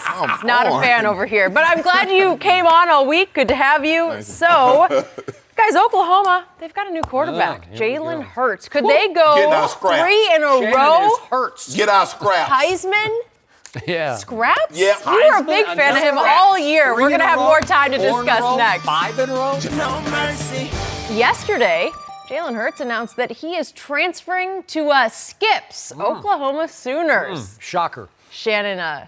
well, we'll get his opinion and reaction next. All right, Hurts was 26-2 as a starter at Alabama, but he was replaced in last year's national championship game by Tua Tagovailoa. Ultimately lost his starting job. The Sooners have the last 2 Heisman Trophy winners, Baker Mayfield and Kyler Murray, and we know that. That's impossible. That is very impressive. Yeah. I am also an Oklahoma fan over here, having covered them plenty. Yep. Yep. Shannon, how are you feeling about this How one? are you, What Shannon? shot do you give Hurts to win the Heisman? Slightly better than yours and mine. Oh. Yeah, Thanks. just slightly Appreciate better. it. You know I had taken a snap in college football next year. First of all, Tua is coming back. Trevor Lawrence, who won the national championship All right. as a true freshman for Clemson Tiger, they will be in the forefront. Skip, I just don't believe he's proficient enough. Now, he will get more opportunities to throw the football, but I just don't believe he's proficient enough in order to replicate what Baker Mayfield did and, again, what Kyler Murray did this past season. I just don't see it happen. And you look at, he's 26-2, but Skip, the year he lost the national championship game, he had 7 guys go in the first 2 rounds at Alabama. First, 7. 7. Come on, Skip. I mean, he's had a great career. We wish him well. Sorry it didn't work out, but things happen. But, no, come on, Skip. And then you heard what Spencer, now, you said they signed the number 1 quarterback coming out of Arizona. Phoenix, yep. Phoenix. Spencer Rattler. Yeah. Yep. Coach Riley told me he's not taking any transfer quarterbacks anytime soon. What did that hurt? Spencer Rattler? That what he said? Well, yesterday he told the Arizona Republic that he welcomes the competition. So. Okay. I'm just saying. I Well, 1 understand minute. that. Now, he did. Spencer Rattler, December, while rumors were flying at Georgia, Justin Fields will be coming to Oklahoma. Coach Riley told me he's not taking any transfer QBs anytime soon. Do you think if Justin Fields had gone there, do you think he's coming? What's he supposed to say? Oh, man, Coach Riley lied to me. What's he supposed to say? Sure, he welcomes the competition. But that's not what, if that was the case, why would Coach Riley need to reassure him that he's not taking any quarterback transfers? If he welcomed competition, bring it on. Bring Trevor Lawrence. Bring Tua Tagovailoa. If that's the way you feel, if you welcome competition, why does the coach need to reassure you he's not taking any grad transfer QBs? Have fun with that, Skip Bayless. I'm going to have fun winning Heismans. You ain't winning all no of a sudden, the University of Oklahoma is Heisman U. Whatever. You know it, and I know it because the world is about to know it. It's hard to win back-to-back with 2 different guys, right? I mean, Archie Griffin did it at Ohio State once upon a time, but that's the same guy. Yeah. Reggie Bush and Matt Leinart, even though they took Reggie's away. Okay, all right. So you play, let me ask you a question, Skip. When you go into the season, you want Heisman Trophy or you want them old chips? Well, I think Jalen Hurts is going to lead us right back to the Final Four again. So where Alabama going to be? Where Clemson going to be? I don't know. They'll probably be there too. Probably So be will there. we. Where have we been there in the last 2 years with our Heisman? And got there. smoked. Well, whatever. We didn't get smoked by Georgia. Smoked. Yeah. And we also added another new wrinkle to the coaching staff. We actually hired a defensive coordinator. Who is it? Yeah. Believe this. His name is Alex Grinch. He was the co-defensive coordinator at The Ohio State with Greg Schiano last year. And maybe we'll have a semblance of a respectable defense because all the analysts say we are recruiting like crazy successfully defensive players. Because last year, our defense featured all starters from intramural teams at University of Oklahoma. They're all kids who just walked on and said, can we play? Well, you better tell Grinch to bring some of those 5 stars, defensive players. He need to bring them with Oklahoma Well, because he ain't got them. The Grinch is going to steal Alabama's season. is Now, what he's you- gonna do. People have want been to- excited what? about him too. Huh? He's I a know. name that I I've been know. talking. We've been Thank talking you. about for a while, the Thank last couple of you. years. Thank you. So is That's a Nick big Bosa going to go hire. back to school and go to Oklahoma? Not that they have no more sons, so I think we're out of luck. Is Lincoln Riley a wizard when it comes to quarterback making? No question. Yes, he is.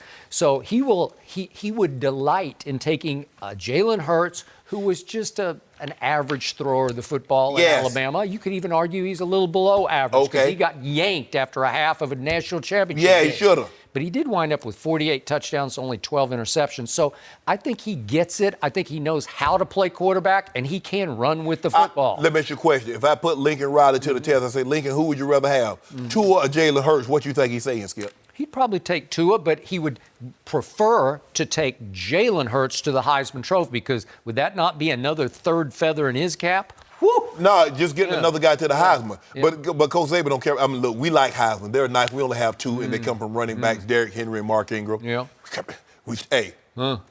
We got them things lined up. Yeah. We got 12 of them things lined up. You know what? We might have like 5 Heismans lined up in a row, because if Jalen wins it next year, which I think is possible. Jalen Hurts is not winning no Heisman. I wouldn't put it past. Put it past This him. team is deep at receiver. I know they're losing Hollywood Brown. Yeah. He'll be a mid-first round. Who you think is deep at receiver, Alabama or OU? I don't know. That's questionable. Really? I know it's hard to break down because they are so both of them are so deep. But Jerry Jeudy won the Biletnikoff Award. He's coming back. And listen, Smith went over 100 yards. He's coming back. CeeDee Lamb, check him out. Tell me he's not right there with Jerry Jeudy. He had a good year. Okay, what? I can just keep going. I can just keep going. Ruggs and what? We are loaded, and we are loaded at running back too. We are deep. We are explosive. What you gonna do? And Alabama shut you down. And here's the only question is, could the potential Heisman winner Jalen Hurts be...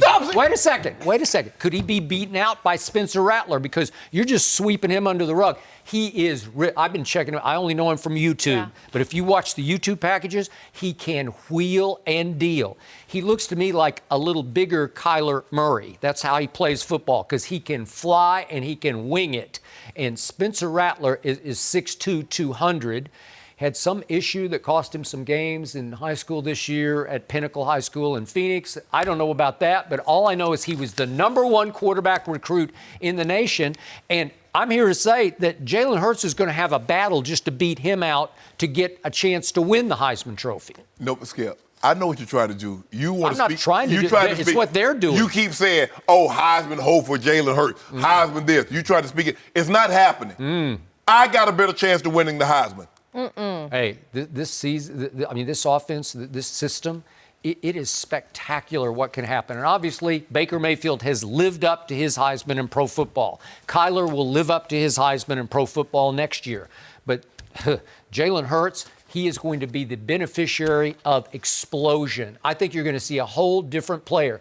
It's hard to play quarterback for Nick Saban. And you realize Jalen Hurts was the first true freshman to ever start at quarterback at Alabama. Yeah. First ever. Yeah. That's hard. So he had the weight of the world on his shoulders, and it's all about not making mistakes. In this offense, it'll be about making plays. Watch. He'll look like a different kid to you. I'm worried about Alabama. Yeah. Because all our coaches leaving. Well, it ain't easy playing for coach. It ain't easy playing or coaching for Coach Saban. That is correct. Offensive coordinator, the D coordinator, linebacker, coach. Maybe it's time for him to move on. Whoa. He's worn out as well.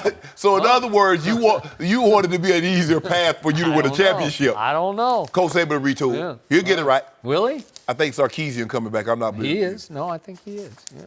Way to go. Maybe we Good can luck with that. Take the show on the road and do an Oklahoma game next year. No. Get you back to your Alabama. comfort You would not zone. be welcome. We can go to Alabama. Only Oklahoma. Coach Saban will roll out the red carpet for us. We get Coach Saban on.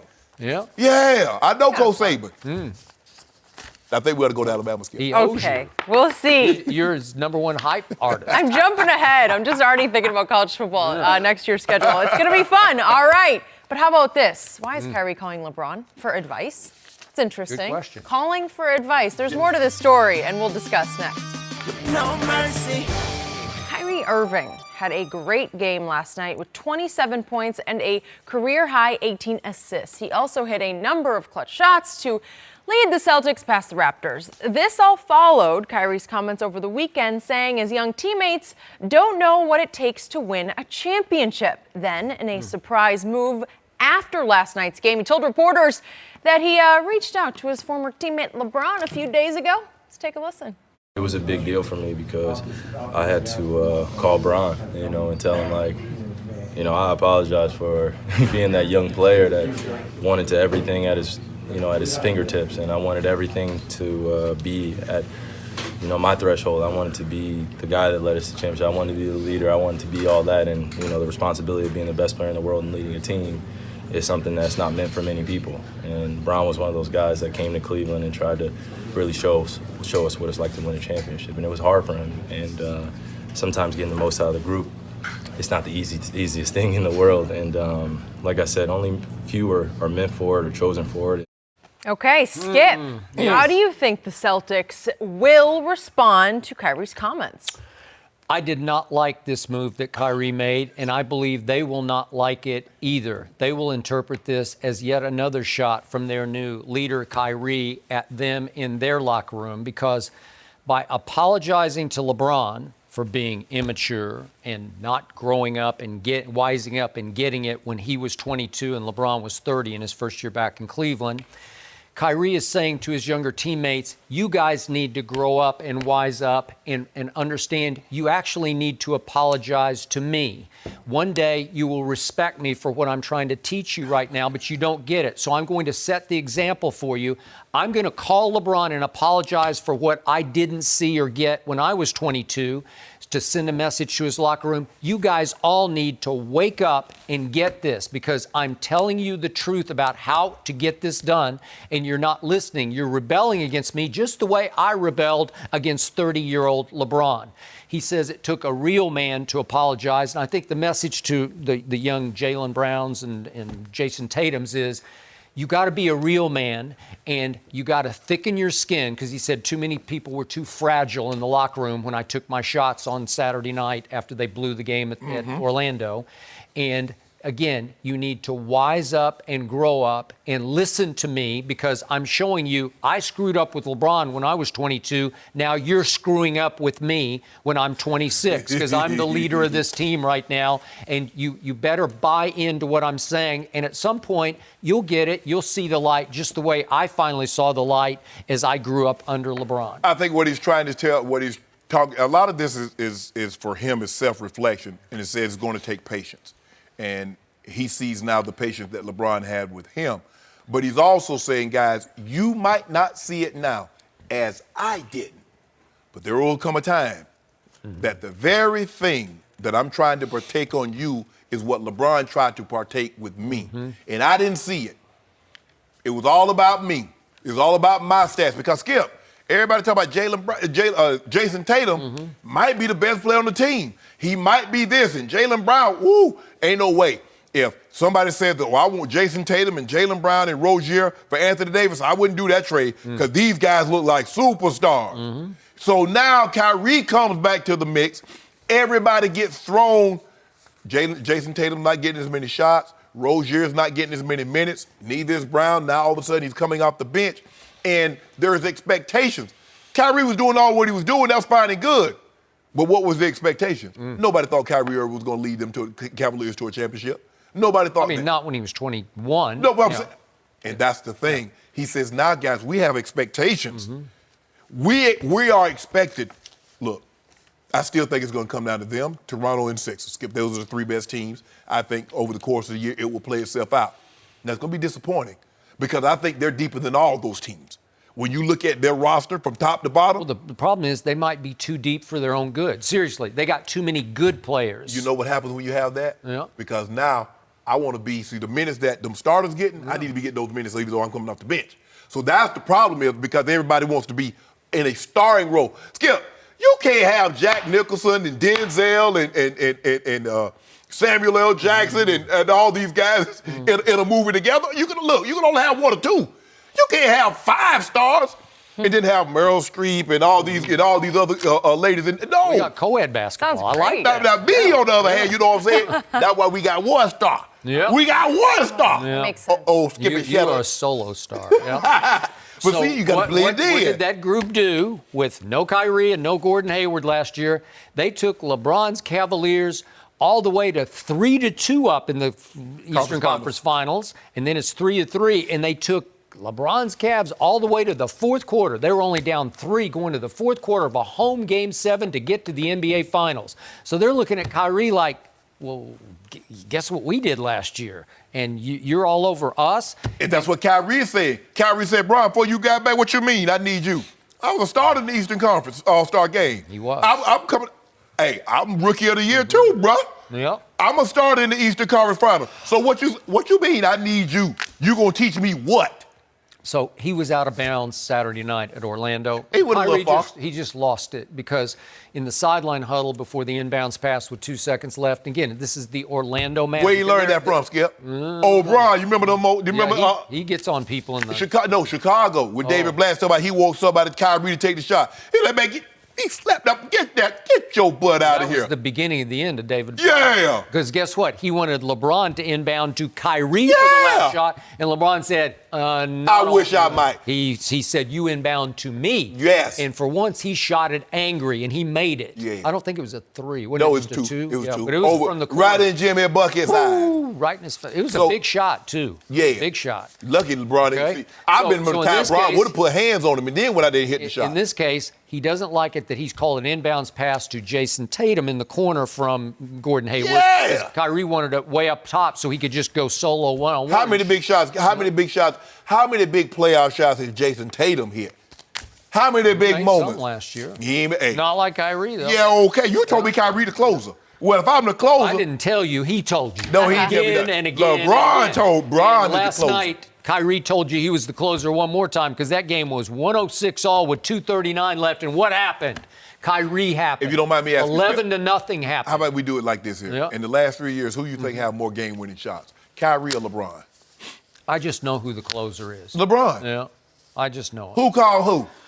Who hit the shot of shots in Game 7? Who had the block of blocks? Oh, stop it. Who had the block of blocks? Bicycle built for 2. Don't do that, Skip. That's so Thanks to unbecoming to J.R. you, Smith. Skip. It's unbecoming. It's not unbecoming. It's the truth. It is not. Who hit the shot to close the deal? This kid. Who called the shot? You know and I know. Who called the play? Yeah, who made the Who shot? called the play? Who called the play? Yeah, LeBron. I don't LeBron think he say, called T. the Lou, play. Kyrie. Oh, please. Let's draw this up for Kyrie. That's what he said. Well, there was a lot of times LeBron deferred to Kyrie because he knew what that kid is made No. of. Yes. Skip. That's what you do as a leader. Yeah. Sometimes you have to take less of a role to put them up and let them know, okay, bro, LeBron, that's what I told you, Skip. LeBron is one of the few guys that suppress who he naturally is, an alpha apex predator, to let Kyrie do his thing. I will give you this. LeBron has proven to be a little better leader than Kyrie, but Kyrie is definitely a better closer than LeBron. Best leader. It's best leader in the NBA. That's what the GM said. Okay. They said the best leader. Who was the best leader, Skip? Who's the closer? Right now, it's Kevin Durant. That's who they all voted for. But I'll take Kyrie over LeBron any day with the basketball in his hands with 5 seconds left in the game. I'll take Kyrie at the late game free throw line over LeBron. So the point is, it's highly possible they will both figure out in the long term they were Lennon and McCartney. Apart, they were really good, but together they were the Beatles. Yeah. That's what it is. It happened. Okay? It happened with Shaq and Kobe. It happened with LeBron. I'm sure it'll happen somewhere down. It takes a lot, Skip. It takes a lot for a player to be. I mean, come on, Magic and Kareem. But it's like we can win more titles together than we can apart. Well. But Skip, look, I want to win, Skip. But it's just something about it when you win and you be the man. It's just something about that, G. You know what I'm saying? It's even better. Yeah, a little something about that. Yeah, but not everyone could be that guy. I know that's what LeBron was trying to tell him. This weird phone call from Kyrie, this weird message he was trying to send back to his younger players. He did not say, I regret leaving you, LeBron. No. That's not what the No, it's not. It was like, look, you'll appreciate what I'm trying to do one day. Yeah. And when we accomplish our goal, you will look back and say, you're like, okay. Oh, so that's what he was talking about. Yeah. When we get our goal, when we eventually win this championship, yeah. I don't know they're going to be long when Bron playing. Bron going to have to retire when that happens. Yeah. It's harder than it looks to be that guy. Skip Bayless, I keep telling you that. Well, maybe if Kevin Durant comes to Los Angeles to take LeBron back to the finals, we're going to get AD. Maybe we can see Kyrie versus LeBron. What if it happens? This happens in LA in the offseason. Yeah. Kyrie and AD join LeBron. Kyrie and AD. And AD and a leg up. Kyrie wants I don't no know. part of that. I don't see that one, Shannon. No part. Kyrie like titles. Yeah. You like titles, Kyrie? Wishful thinking over there? We're going to get AD. Let's see if we can get it done in Boston. We're going to get AD. For a bit. We're going to get might. AD. You just might. Ain't no might. It's going to happen. And you're going to have to give up your star Lonzo to get him.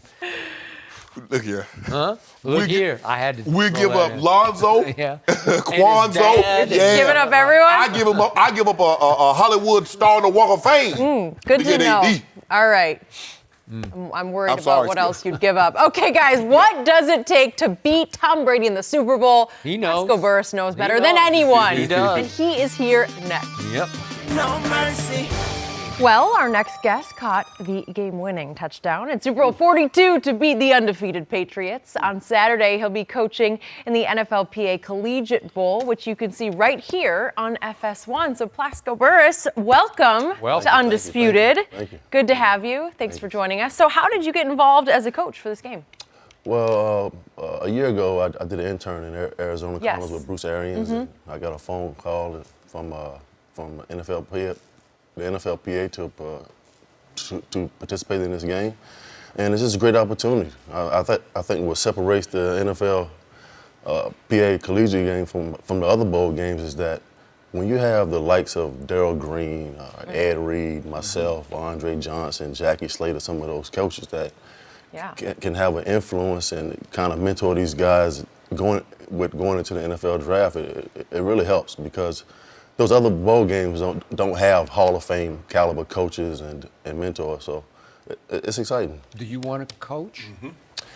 It sounded cute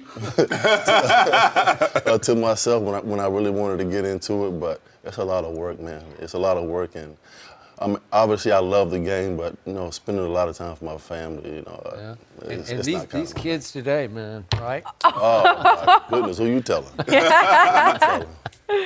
Yeah, but it's a great experience for me and all of the guys, and seeing some of this great young talent, blossom and helping those guys fulfill to chase a dream and fulfill it. It's good. That's great. A lot of these guys are from the lower levels, FCS. Some of the guys are not going to. And Skip, I remember going to the East-West Shrine game, and I was one of the few, the Division II guys going, and I didn't go to Michigan, so I didn't have scouts at every practice. Yeah. So to get in front of some You of did have one thing on your side. I had a big brother. I had a big brother. Go ahead. But I had to do it because they're like, yeah, that's their little brother, but he in Green Bay, and they're not going to trade him to us, so I wouldn't know what this guy can do. But it gives these guys an opportunity to get NFL scouts in front of them. And as Plex said, it also gives them an opportunity, guys that played in the league, that they can talk technique, they can talk, okay, this is what we did in college. Yeah. Okay, Plex can say, nah, but in the NFL, you can't run it like that because these guys are too good and you tip that route off. So it's great, and I agree with you. The time and the patience that it would take to coach. Yeah. Mr. Burress, take us back to that magic moment, that Super Bowl week of 42 in Phoenix, Arizona. And I don't remember which day it was, Tuesday or Wednesday. Somebody asked you about the game you were about to play against Tom Brady and company, and you made a prediction. You said you were going to win the game 23-17. Do you remember that moment? I do remember the moment because we got off the bus and checked into the hotel. And I just happened to be walking casually through the hotel. This would be which day? This was Tuesday. Tuesday. Because we had just checked in on Tuesday. And I walked into the hotel, and this guy just walks by me, and he was like, are you guys going to win? I'm like, of course. The score's going to be 23-17. And I thought nothing about it. Was he a media member? And he just happened to be a part of the national media. And I woke up the next day, and my phone was buzzing and ringing. And they're like, man, what did you do? I said, I didn't do anything. And I turned the TV on, and it was like international headlines. But hey, I projected 23-17, and the score ended up being 17-14. But they ain't even getting to 17. But the punchline of the story is then, of course, Tom Brady was asked about Plax's prediction, and he laughed out loud and said, oh, we're only going to score 17, and he made a joke about at least he could have made it 45-42 to give us some credit because that was the 2007 Patriots offense, which had averaged 37 points a game. So how fearful were you going to practice the next day or whatever? Did you? We weren't fearful at all because But how about you with your teammates? Did anybody? Oh, no, we weren't fearful at all. Okay. I mean, everybody just kind of rallied behind me, and our mindset was, listen, we just paid these guys a few weeks ago in week 16. Yeah. And our mindset was, don't turn the football over and don't beat ourselves. And we had one interception. and they ended up kicking a field goal when we threw that interception, and they ended up winning that game by 3 points. Yep. So and it had been 38-35 at your place in the final regular season game, which gave you a feel for, wait a second, we can hang with them, right? Yeah, because we really didn't have to play our starters because we were already had already clinched going down the wild card, going to play Tampa Bay, and our mindset was, hey, we're gonna go out here and play this Week 16 game and try to win. I mean, we wouldn't taking the back seat to anybody. So Brady goes down and scores, and it's 14-10 with a couple of minutes left. Right.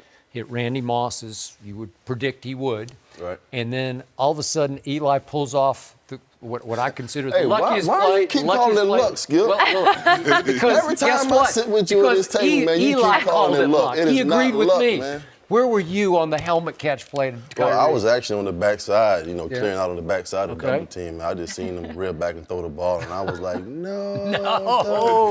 In the middle of the field. Yeah, in the middle of the field. No, and, yes. and David Tyree ran the wrong route. Yeah. So. Did he? Absolutely, he ran Where the was wrong he route. supposed to go? I don't know, but Wasn't he it? wasn't in the right place. Okay. And then what was your reaction when it sort of stuck in his helmet? I actually couldn't believe it. I actually didn't see the helmet part of it until on the Jumbotron because I couldn't see the actual helmet catch where I was at. But when I saw it, I just couldn't believe it. You like, yeah, we're going to win the game now. Yeah. If he catches the ball on his helmet and Rodney can't get it out and it doesn't touch the ground, oh, yeah, we're going to win this. Asante Samuel drops a an pick, interception. which he does not do. He does not do. And we catch that ball. And I tell everybody that Rodney Harrison, I think, was one postseason interception from being the all-time leader in interception. Right. So he went for the football. He did. I think if Rodney Harrison just runs underneath David Tyree, he doesn't make that play. Right. But Rodney Harrison wanted that pick. And then a couple plays later, you do not drop the ball. You catch it. Do you remember which route you ran? It was just an X-fade. Against bomb blitz. Yeah, it was cover zero. I just couldn't believe that they would put me in a situation at the end of the game and go zero coverage. Do you remember who was on you? Oh yeah, Ellis Hobbs. How can I ever forget? And Rodney Harrison actually says, and we did a film directed by Spike Lee called "The Greatest Catch Ever," and they went to Rodney Harrison's house and interviewed him about that play. And Rodney Harrison actually went up to the late Junior Seau and said, "Hey man, we got to check out of this defense." Really? And Junior Seau was like, "Man, I can't check out of it because on your play." Yeah, and Rodney Harrison knew that. It was single coverage zero, and I was watching film with Ellis Hobbs all week, and he backs it to the goal line and stops his feet, and I said, "Man, listen." Expecting the ball to come out. Yeah. Think you're going to run the slant. Because most people, If he stops his feet on the goal line, like I've been watching on film for the last 2 weeks, I'm gonna just run clean. Did you make by eye him. contact with Eli before the snap?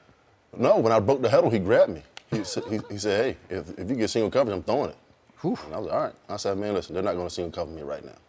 And it was worse than single coverage. It was zero. Oh, it's so cool to think about. Zero. That's zero coverage, Skip, and let people that know we call it bomb blitz zero coverage. There's nobody in the middle of the field. No help. Everybody's man-to-man, they're coming.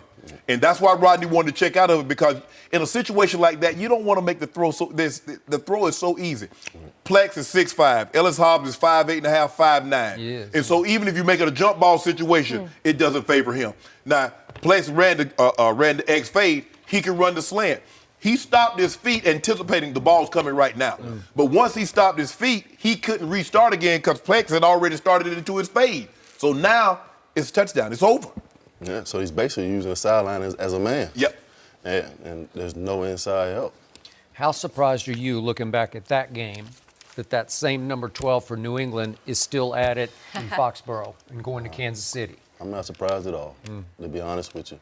I've been playing against Tom Brady at Michigan State in Michigan since He did. 1998. Good point. And I've been watching him perform these miracles and go out and perform at a legendary level for the last 20 years. And, he just has a chip on his shoulder that you can't knock it off. 8 straight AFC championship games. That's unbelievable. Those things don't happen in this business. No. 8 AFC championship games in a row. Can you see him playing till 45 as he says he will? I believe him. I believe him because they will find a way to protect Tom Brady. If you protect him, I don't see him slowing down anytime soon. And me and Tom Brady was in the same draft in 2000. And we were the last two guys playing from our draft. Out of 255 players, we were the last two players, and he's still playing. He's still playing. Can you imagine that? He's still playing. And the quarterback who threw you that football to win that game, Super Bowl 42, is still playing for the New York Football Giants. He is. And you Not very well, I might add. I knew that was coming. What did you see from Eli this year, and what do you think about his chances next year? From what I'm hearing and from what I understand, he's going to come back and play another year. That's what I'm hearing and that's what I understand. But it has to. They have to find a way to protect him first and foremost. Because if you can't protect him, then he can't go out and perform. Right. I mean, we all see that. And Saquon Barkley. I mean, who knew this guy was going to be that good? Odell Beckham. We got to get him back on the field healthy. They have generational talent, but at the quarterback position, we just got to find a way to solidify that position, protect them. And my mindset is if Dwayne Haskins is available at the 6th pick, we got to take him. You got to go there? What about if Kyler Murray is available? I say Dwayne Haskins is a better fit for that offense. And I can't completely disagree with what Coach Shermer's old school Sure. drop back conventional. Dwayne would be a better fit for them. But listen, if you put Kyler with Saquon and Odell, New York would go crazy. Yeah, the college game is slowly but surely becoming the pro game. It is. I mean, case in point, Lamar Jackson. You look at the Baltimore offense before Lamar was implemented in that offense. It was a drop-back offense, under center, drop-back offense, and a week later, it's a whole new system. It's an all-zone read. That doesn't happen. No. A whole new system was put in when Lamar Jackson came into that offense. So it may happen. Kyler Murray may end up at the New York Giants, but from a passing standpoint, with Sterling and Evan and Odell, Haskins. Right. You have some familiarity with Pittsburgh. What do you think about the situation that's going on with AB, Antonio Brown? It's a lot of things going on behind the scenes, from what I understand. I actually talked to Antonio last night. Did you? And just trying to, see where he's at mentally. Just trying to tell him to stay sane. And it's a lot of, pieces. People are saying this and that, and I'm just telling them, hey man, just stay sane. And he's going back and him and Emmanuel are going back and forth. They are. Twitter, like those guys used to be so tight, and you hate to see those kind of things going on. And Mr. Rooney, I guess Mr. Rooney came out and said he didn't see him in training camp in August. So I don't know what's going to happen, but the Pittsburgh Steelers are going to be the Pittsburgh Steelers. The standard is the standard. I had the opportunity to play there 7 years, and they're not going to bend for anybody. So gut feeling he's gone next year? I don't know. I don't know where they go offensively if he's not there. What you mean where they go? They got Juju. James Washington, they drafted him. You know where they going. You just said the standard is the standard. They going to move on. The standard is the standard, but I don't know. I just don't know. I don't know if he's going to be there or not. If Mr. Rooney says he's not, then he's not. But you just don't know. And it doesn't feel good to hear that either from the guy that's supposed to be supporting you. Either way, so good to have you today. Really interesting. Good stuff. Love going down memory lane and watching that one. I know it was painful for Skip over here, but Well, it's just the luckiest kid. good to have you. And best of luck this weekend. Make sure to check out Plaxico in the NFLPA Collegiate Bowl this weekend, Saturday on FS1. And we'll be right back. No mercy. The Patriots are 3-point underdogs in Sunday's AFC Championship game against the Chiefs, and they seem to be okay with this underdog label. It's new to them, though. Tom Brady said on Sunday that, quote, everyone thinks we suck. And now Julian Edelman is selling T-shirts on his website with the phrase, bet against us. Skip, do you like Edelman doing this? Oh. What are your thoughts? I don't like that look on your face, Skip. I don't like it. Okay. I love the slogan. I love the battle cry. I love the just in-your-face challenge of bet against us. Right. and see what happens. Love that. I love Brady saying everyone thinks we suck because everyone is you. He got a T-shirt on his website for sale. Everyone thinks we suck. Okay. Same logo. You're kidding, right? No, I am kidding. If you told me Honestly, that, I'm out, man. Yeah. But why would Julian then take this great battle cry, and try to capitalize on it and merchandise it during AFC Championship game week?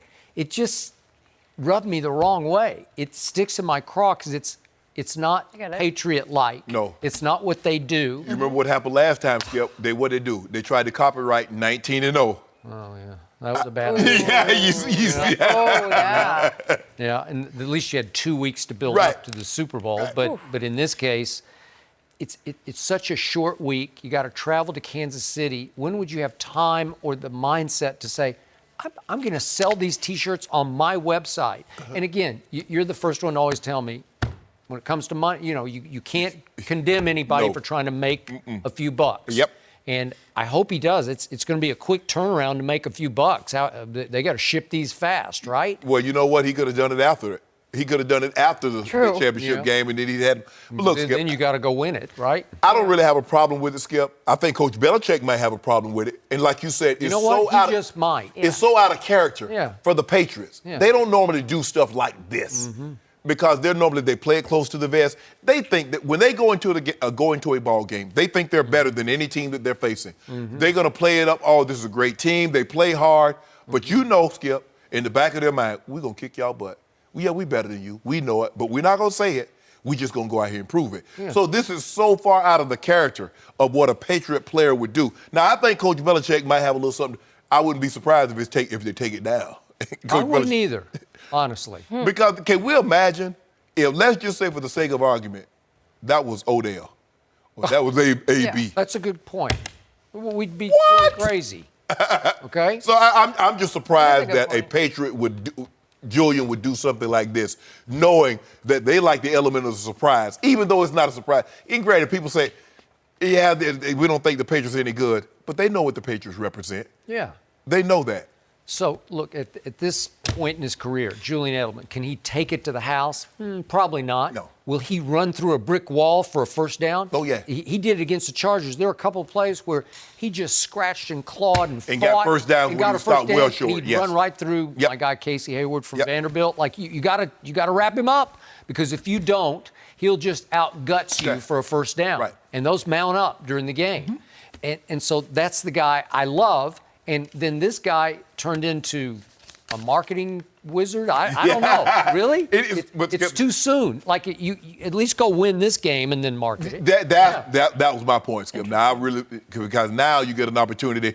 Yes, see, everybody was betting against us, and guess where we are? We're in the exact same place that no one thought we would be in, especially, I missed the first 4 games of the regular season. Tom had some struggles. We had some struggles offensively. The defense, everybody said the defense, and guess what? You bet against us, and guess where we are? The exact same place no one except us thought we would be. But I wouldn't be surprised. Tom Brady might have his shirts come Super Bowl time, Skip. You be old TB12 method. TB12, everybody thinks we suck.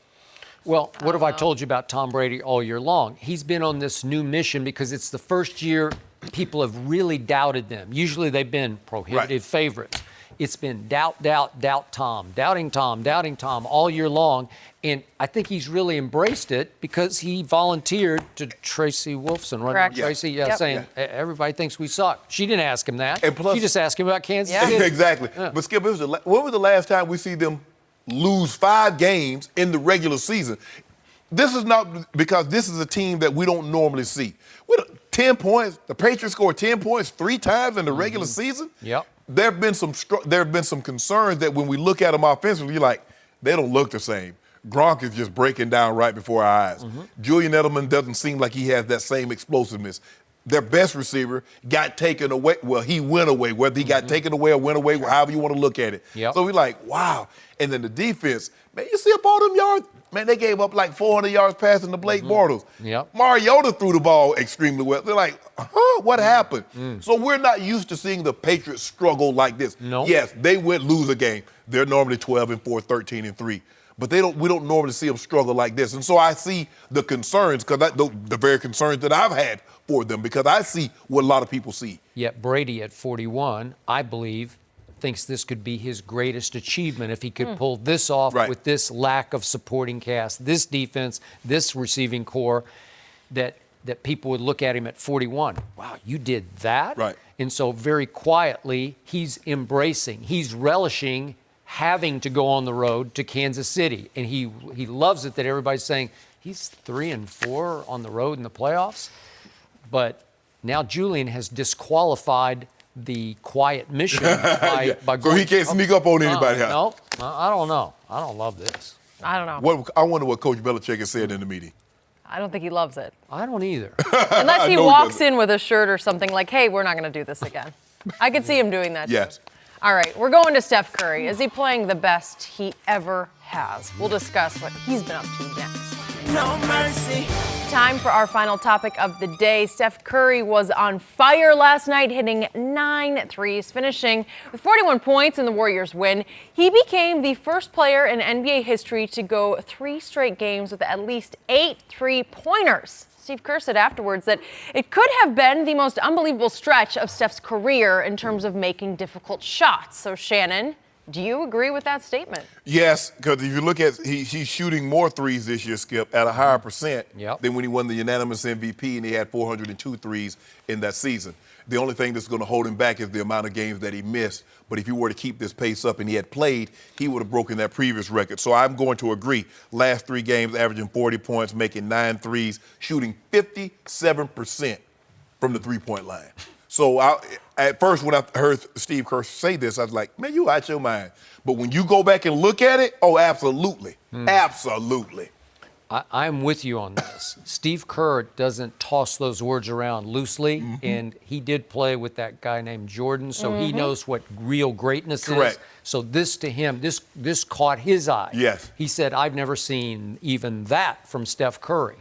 But do you realize it took 41 points and that from Steph Curry to overcome the New Orleans Pelicans, who wound up with 140 points and led with 10 minutes left in the game? They're not the same defensive team, and I don't know why. What is that? They gave up 140 points? That's horrendously bad, and they're about to be joined by one DeMarcus Cousins, not known for his defensive prowess. He's got all kinds of offensive skill, but, man, he's known as you can put him in the pick and roll, and you can take advantage of that. So this will be very interesting. Are they not nearly – they used to lead the league in defense. Yeah, but Skip, if they're shooting the ball if he's shooting the ball like this, it doesn't matter. Yeah, you're okay, not but are you going to do that every night? And they didn't even need KD or Clay, because you know either one of those guys, Skip, can go and get you 10, 11 threes in a given night. So, look, if they played their best, and any other team in the NBA played their best, they're still getting walloped. Yeah, but they used to play their best on defense. Yeah, they do. Used to. They did. Back in the day. No mercy. Thanks for listening to the Undisputed podcast. I'm Jenny Taft. Join us again at the same time tomorrow morning, 9:30 Eastern. We'll see you then. Fox Sports 1 of 1.